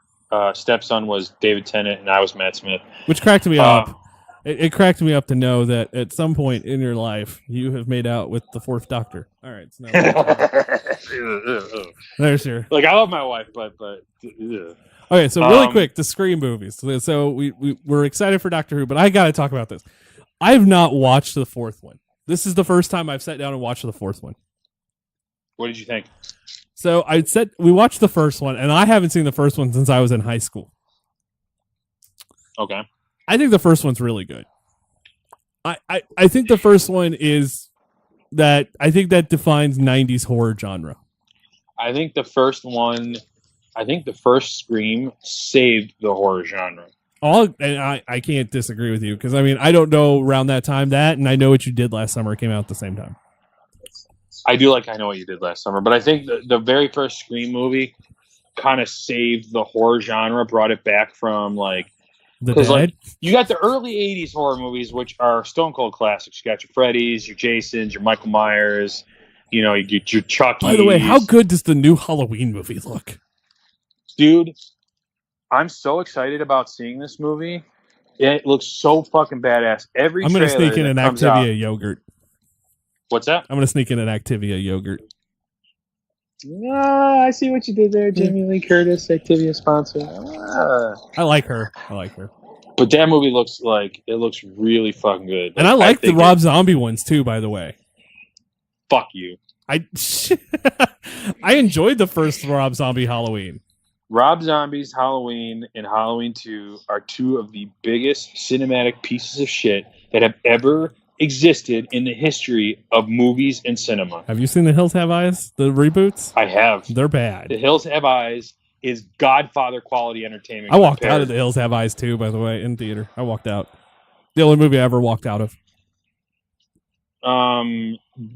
Rob Zombie's 2 Halloween movies are just cinematic abortions of the highest order. I like the first one more than I do the second one, but I like the fact that there was more of a backstory, and I know we're going to get that in the new one, so I'm like, all right, I'm cool with this. But here's the thing that people don't, and this is me being a snobby horror fan, so please, I'm apologizing now. It's Halloween month. I mean, shit, we got to talk about some shit. Michael Myers is scary because when the first 1978 John Carpenter movie came out, he wasn't even referred to in the credits as Michael Myers. He wasn't even referred to as Michael Myers. Like when Dr. Loomis, like you hear him say, I think Michael Myers once, and he's often either referred to as Michael or in the credits he's referred to as the Shape. And I didn't know that. If you watch the credits of the 1978 Halloween movie, he's referred to as the Shape. He's not even referred to as Michael Myers. I think the scene so when I watched the first Halloween movie, it was on USA Network. And the thing that got me out of that scene is when Michael Myers places the headstone in the bed. On the girl. The fact that they go in depth into that in the Rob Zombie version, where you actually see him pull the headstone up and carry it, made me super happy. Like I go, that's fucking great. Like I fucking love that just for that reason. So I think the Halloween movies are great because there's no backstory to Michael. He's just this shapeless evil that kills. There's no reason. The things that are most horrifying, at least to me, in terms of like the horror movies and such that I like, are when you don't know what it is that's stalking you. So you don't know how to act. You don't know how to attack. You don't know what to do. Which is one reason why the Scream movies fucking work. Because you never know who it is. So I'm going into the first one now, and I forgot who the killers were. Completely forgot because I hadn't seen it since I was in high school. Mm-hmm. And that goes for all three of them. I haven't seen the first three since I was in high school. That's been I kind of remembered who the killers were in the first one halfway through the movie. The second one I completely forgot. So number one, the killers in the first one, I'm like, why the hell is Shaggy killing people? Just saying that out loud. If you haven't seen the movie by now, you're not going to see the movie. But it's Matthew Lillard and someone else. And I go, oh my God, Shaggy's a killer. So it's a good movie. It's a really good movie.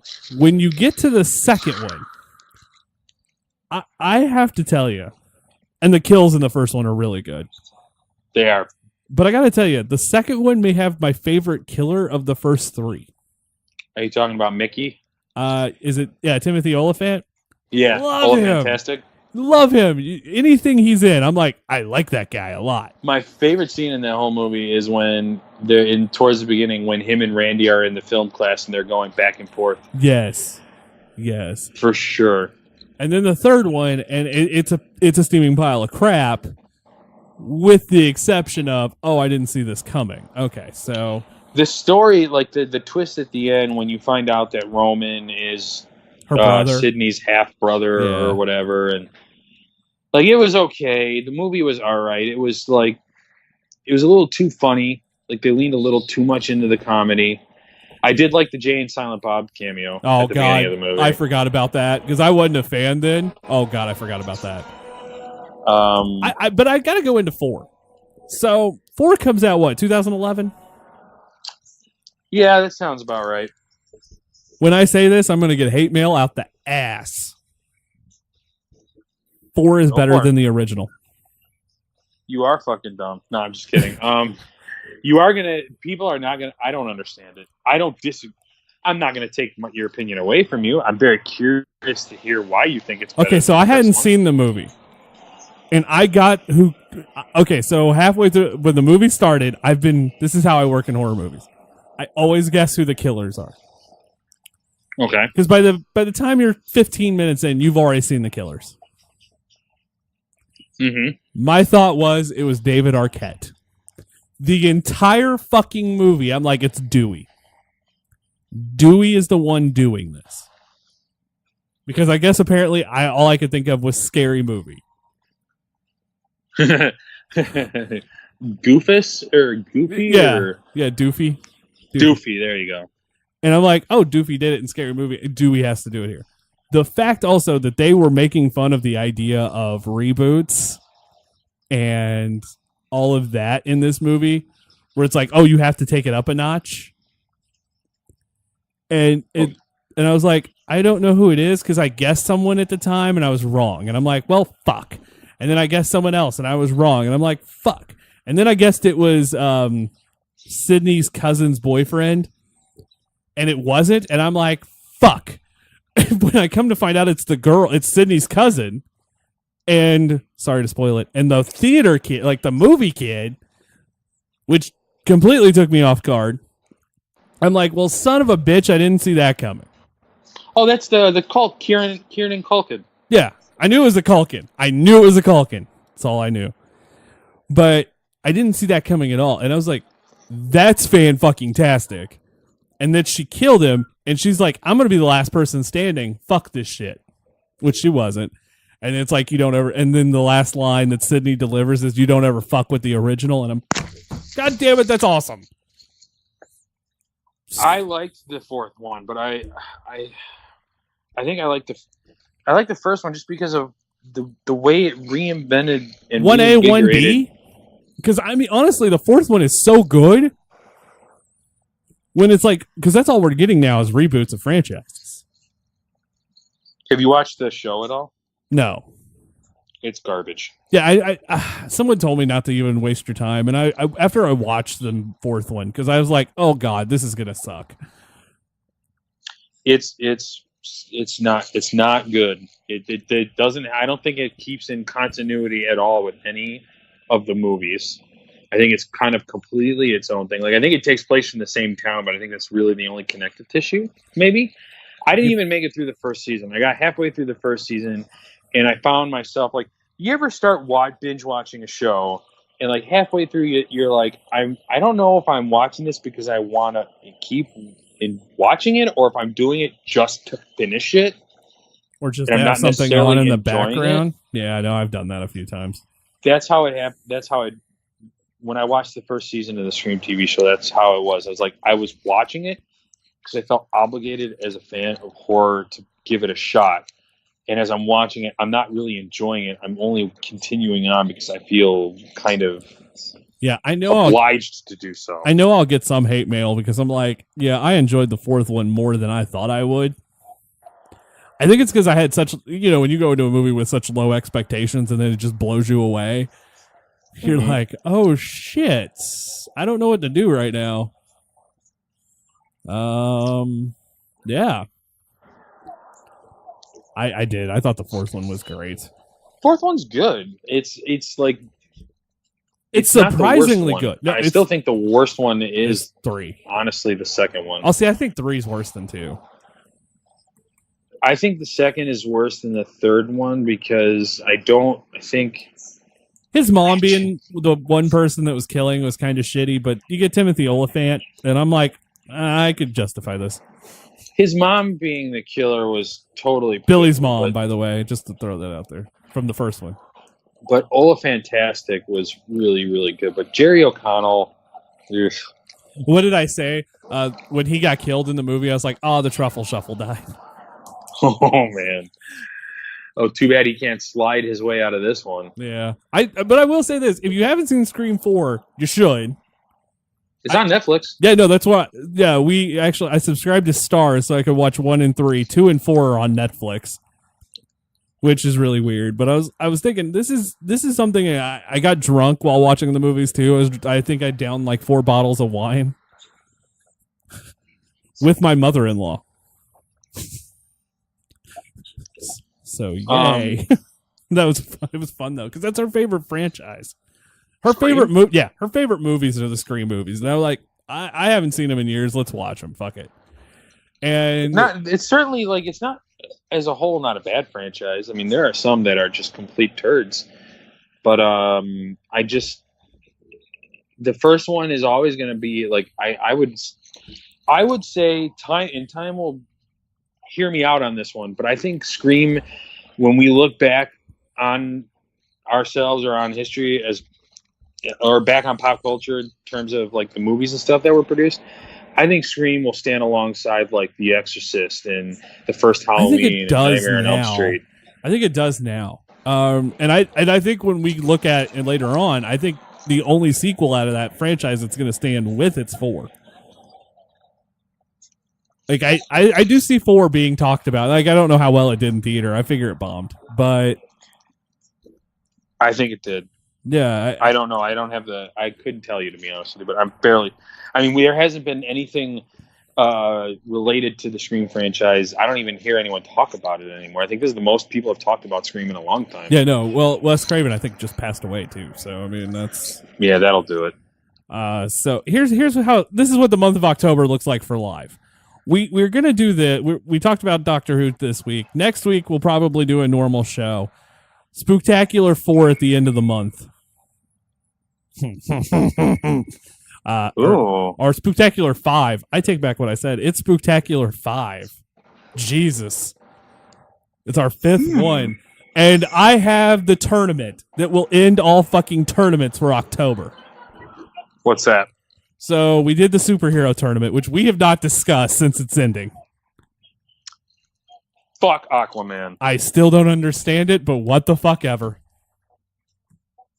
I want you to know that Aquaman took out the entire Justice League, like the big 3. I don't agree with that on any Aquaman took out Superman. The trailer looks good. I think Momoa is playing a good version of the Aquaman character. So here's what the Aquaman's never been popular until now. So here's what I was told. It's because I used the Jason Momoa photo. So here's what I did. When I looked up each one, I typed in just the character. And I used the first photo that came up on Google. Was it Jason Momoa? It was.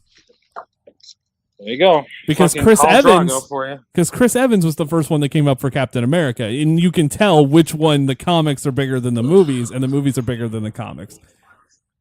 Because Ant-Man was Paul Rudd. Like, of course. And of course. Yeah. Wonder Woman was Gal Gadot even. But Batman was Batman from the comics.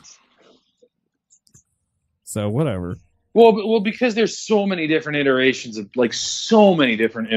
Batman. Like, you can't, like, everyone has their definitive version. Like, some people feel like Christian Bale is the definitive version. It's like Harley Quinn.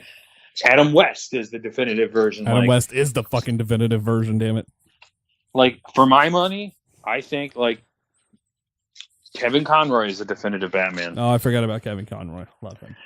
Like, but that's my definitive Batman. There's so many different iterations of that character, so I could see that. But fuck Aquaman, because he's only popular now because Jason Momoa is playing him. Oh, I said this was a, what do they call it? Flash in the pan moment, because I don't think this would happen if I did this tournament a year and a half from now. Nope. If you would have done it a year and a half ago, for sure it would have been Wolverine or Batman. So here's what our tournament is this month. I was going to do horror movies, and then I realized something. What's that? There's just too many. Yeah, there's quite a bit out there, isn't there? We're going to do that one eventually, but it's not going to be this time. Our Halloween tournament, sir. The best treats for Halloween. Like the best candies? Yup. Well, candy corn is obviously number one. Oh, not for some host on this show. I love candy corn, but yeah. So it's going to be an entire like part of live. You know how we fill out the bracket on the show? Yeah. Each host is going to have to eat the candy. Ooh, that's an interesting little spin. Yeah, so I'm like, this ought to be fun. It's our diabetes episode of live, which will come up later this month. I think my all-time favorite Halloween candy all time is got to be the pumpkin flavored Reese's cup or the pumpkin shaped Reese's cup. Yeah, I know. For me, it's those. I love those. And I don't think they make them anymore. But there was Brock's candy. Yeah, don't they make jelly beans? I don't know if they do or not, but they made like you could go into a grocery store and you can't do them anymore. But you used to be able to go in the grocery store and get Brock's candy and put them in a bag. At least where I grew up, and they had like a version of a Tootsie Roll. Okay. But with like orange. So it was like a fruit flavored Tootsie Roll? They had orange, vanilla, and like two other flavors. Raspberry and another one. Wasn't there a blueberry one? Maybe that's the fourth one. But I know the orange one was my favorite. Those. And I wish I could get those because I'd put those in the tournament, but I can't. Because they just don't make them anymore? If they do, there's none of them close. So, and I don't want to have to order candy online for this. That seems like a step too far. At that point. Because I know one thing we talked about was putting popcorn balls in this thing. I don't think that counts, though. I was like, you know what? The worst thing ever, like the best thing ever, is when you get money. I like one of my favorite candies of all time. It's not even a Halloween candy; it's an Easter candy. I fucking love Cadbury eggs. I knew where this was going. It's like it's either the Cadbury egg or there's another one too. That I'm like, yeah. And my wife makes me eat so much shit over the fact that I like Cadbury eggs. She thinks they're the fucking grossest things ever. I'm like, whatever. I think they're delicious. Has she ate a Peep? Those things are nasty. I fucking can't stand Peeps. They have the worst aftertaste of anything you could ever eat. Well, I mean, I can tell you something else that's pretty bad, but we're not going to talk about that on this show. They started doing it, and I don't know if they've always done it, and I've just never noticed it, or if it's just a new thing they've started doing in recent years. But they have now Halloween versions of Cadbury eggs. Yeah, I knew that. Yeah, where it's like green slime. Oh, so good. I mean, it's weird because it tastes the same as a regular Cadbury egg, but the visuals just fuck with you. Yeah, it just fucks with me for some reason. It's like going your whole life eating red ketchup and then you start eating purple ketchup. Still tastes the same. Let me point this out. That colored ketchup shit was stupid. And I was so afraid because I'm like, how the fuck is purple ketchup going to taste? It tastes the same as red ketchup. It's just purple. It'd be like putting colored salt on food. Like, I just don't think I could do it. Well, there's that pink Himalayan salt. Like, I'm staring at, I was at least staring at a jar of it sitting on top of my microwave. Before we go any further, before we end this show, we have to talk about diet. We never came, look, we full circled, man. We come back to diets. Oh, look at that. What diet are you guys doing right now? We're doing it's not a specific diet, but like we're watching our calorie intake and working the fuck out. Like, we're gonna start going to the gym now. I'm trying to lay off the soda. Oh, I don't drink regular soda anymore. Now it's all Pepsi Max or Coke Zero, which is okay. I mean, I still like it. I would prefer nothing for my money. Nothing beats a good ice cold Dr. Pepper. I was gonna be mean. I'm gonna refrain. What's up? How does it feel to be a wife now? No, I'm done. No, you can't even say anything. You're not wrong. You're not wrong. That's awesome. But no, I try, my biggest thing when it comes to diets is portion control. Like, I can eat healthy foods, but I don't know how to portion control. I'm really fucking bad at that shit. And the soda. Soda is 80% of my fucking problem. If I could just quit the soda or not drink as much of it, I'd be grand. But it's hard because I work at Amazon to bring that full circle back. I work overnight. So when I get out of work, it's fucking 5:30 in the morning by the time I get home or whatever. And it's a long car ride home. It's an hour. It's 45 minutes to an hour, depending on traffic, from Jesus. work to my home. Well, because it's 5 a.m. too. Fuck that. Right. So there's like nobody on the road, and it's dead quiet, and you see nothing cricket. So it's a real fucking rough drive home. And I'm trying so hard to stay awake. I have to go get. There's a Thornton's in Romeoville, which is a stone's throw away from where I work. Hi, Thornton's. And I know what you're talking about now. That's sad. Shit. I fucking love Thornton's because it's that particular Thornton's is the last gas station I know of in anywhere in this area that does 69-cent any size fountain drinks. Yeah, well, you should come to Arkansas. Like, that's every gas station. Like, every gas station around here is like 89 or 99 cent, but that one's 69 cents. So I always end up getting myself like a Dr. Pepper or a Cherry Pepsi, and it sucks because that's like 44 ounces later. Yeah. And I usually drink it all by the time I get home. Jesus, and man. My wife did this like thing where cause she's on Weight Watchers. Like, she's actually going through the Weight Watchers program right now. And it's tremendous how much weight she's lost and how much progress she made. So I'm thinking about doing it too, to be honest with you. It does work. It does work. But her like total point allotment for the day, like from the moment she wakes up, everything she can eat and drink is contained in that 144-ounce fucking soda I drink. Oh. Yeah, that fuck, man. That hurt my soul when she told me that. Oh God. Do you know? Okay, so cutting out soda, I'm doing that myself. I had to do that. Like, that's the number one thing for me.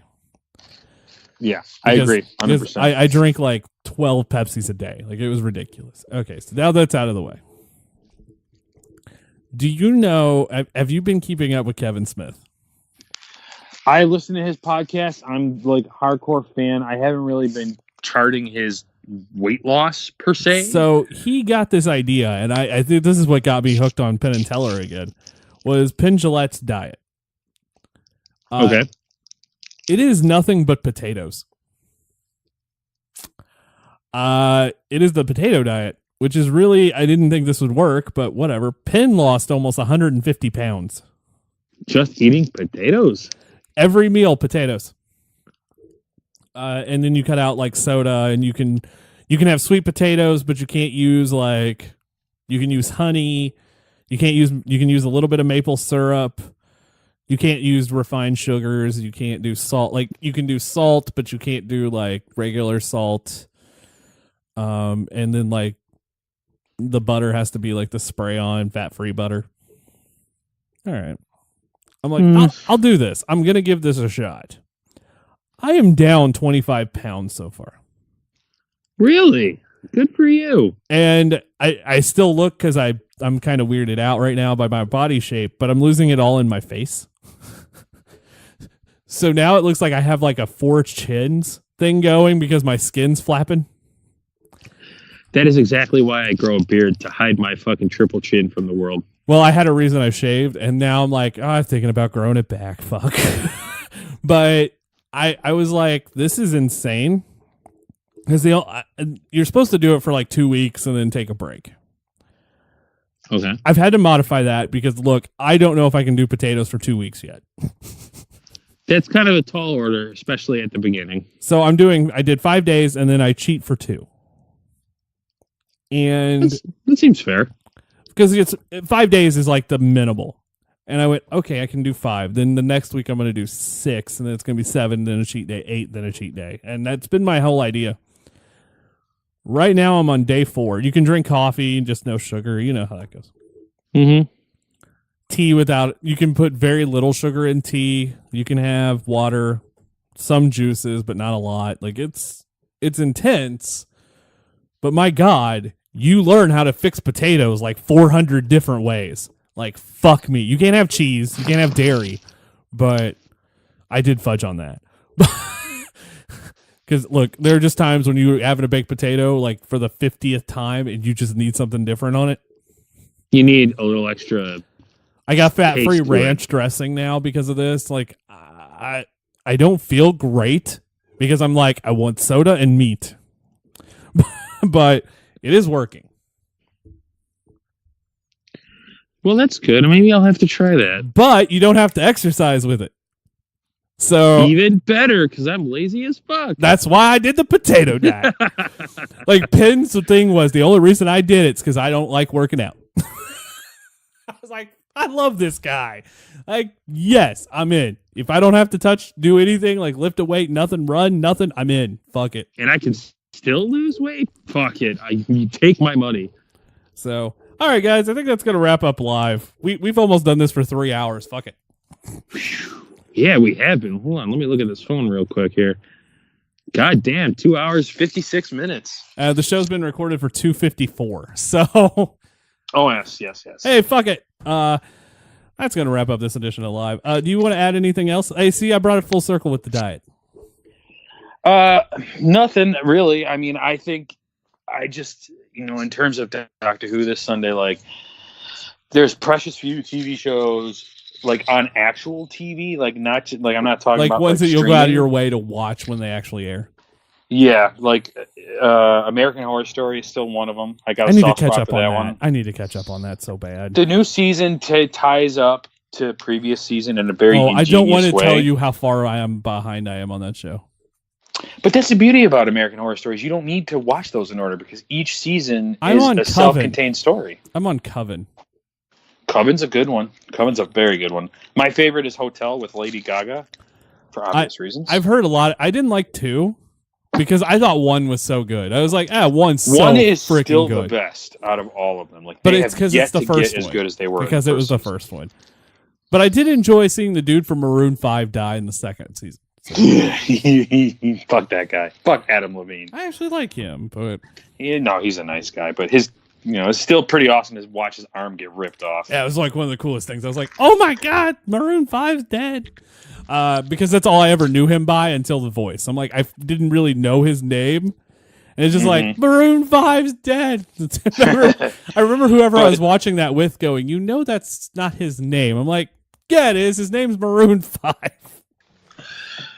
But going back to it, Doctor Who, super excited. There's really not a lot on TV that is like appointment television. Like, I feel the need to sit down and watch. Like, Doctor Who's one of them. Like, Game of Thrones, when that comes back next year, like, that's going to have to be a must watch for sure. I guess I got to do this. I forgot to do my binge pick of the week since we haven't done that in a while. I got 2. What's up? What's your binge pick Okay, of the so we week? got 2 picks. Both were from Netflix. Number 1, American Vandal Season 2. Dude, the Turd Burglar. I fucking just finished it a couple days ago. It's so good. That is, so good. it's very rare for me to say that the show is better than the first season. That was better than the first It's season. so much better than the first season. They're both good, but the second season When they call, it's just like, it's the Turd Burglar. I died laughing so hard. the whole fucking way through. Like, it's all Gut serious. laughs. If you haven't seen it, it's making a murderer with like stupid like teen pranks, and it's so damn funny. And so did you get invested in it like you thought it was real? The first season, I legit thought a couple episodes, I'm like, is this actually real? So Like, the second season, from the get-go, I knew it was fake because it was just such a goddamn outlandish premise. But they present it they play it so straight and so serious. you think it's real? You start to think that, holy shit, this might actually be real. And I started trying to put together the pieces of the puzzle before the end of the it was dumb. Like I'm like, this should not be this exciting for me, but it was. It's a really good. Check out American Vandal Season 2. My other one, and Sharon got me to watch it finally. And What's up? I sat down and watched Insatiable. Insatiable. Yeah, it's got Debbie Ryan from Sweet Life of Zach and Cody and Jesse. But she plays a teenager who was fat and then lost weight. And then becomes a beauty queen. But dude, it's got a horror twist to it. It's a dark comedy. Okay. I think you would love it. I think there's a I lot will of give it a murder in shot. this show. Insatiable? There's a lot of murder in the show. I just finished binge watching on Hulu Castle Rock. I need to see that. You have to. So- It'd be perfect. It's only 8 episodes. It'd be like a quick in and out, and it's super good. It's like classic Stephen King. It'd be perfect since it's Halloween to watch. You know who's a writer for Castle Rock? Fucking Mark Bernardin. Oh, cool. So, really quick with Insatiable, it starts off really lighthearted. Mm-hmm. And then it just takes a dark turn. It's good though. Oh my God. Like, honestly, it might be, I'm putting it in my number 3 of Netflix shows now. And because I honestly think the best Netflix show is Glow. I haven't yet watched it. Everyone is telling me to get on it. I haven't yet. You should. I wouldn't know what I would say the best Netflix show is. I feel inclined to say Stranger Things, but I don't want to say that because there's been so much that Netflix has come out with that's been good. Yeah. So I recommend Insatiable. Insatiable, if you haven't seen it, season 1, they just renewed it for season 2. I don't know what the fuck they're going to do, but I am going to tell you this because it's funny. There is a woman dressed as a taco with a hot dog in it. Sold. Done. It's wiener taco. It is freaking hysterical. Like, it is so dark and so funny. I don't know who did it. I don't know who came up with the idea, but like, she loses weight because she got punched by a homeless dude and it broke her jaw. Jesus. And it follows her and a lawyer / pageant coach. And it's so good. Like, honest to God, Ashley's like, I'm going to start watching it because she heard me. I sent her a quote from the first episode. It's like, yep, this is happening. Done. I'll put it on my queue. So that's going to wrap up this edition of Live. So for Brodie. What up? He says what's up at the end of the show. Well, that makes no sense. I like to mix it up. No, thanks for having me. I had so much fun. Super fucking excited for Sunday. This shit is going to be off the hook. And then next week, Brodie will join us for Cinecrap when we do Suicide Squad. Oh, God. So much shit will be talked. So much shit. And guys, don't forget the Winos, Cinecrap. We're going to return with our show. Are You Still Watching with The Office next week? Life has happened. And until then, guys, we're going to end the show like we end every show. Torgo, you know what to do, sir. Take us home tonight. You cannot stay. The master would not approve.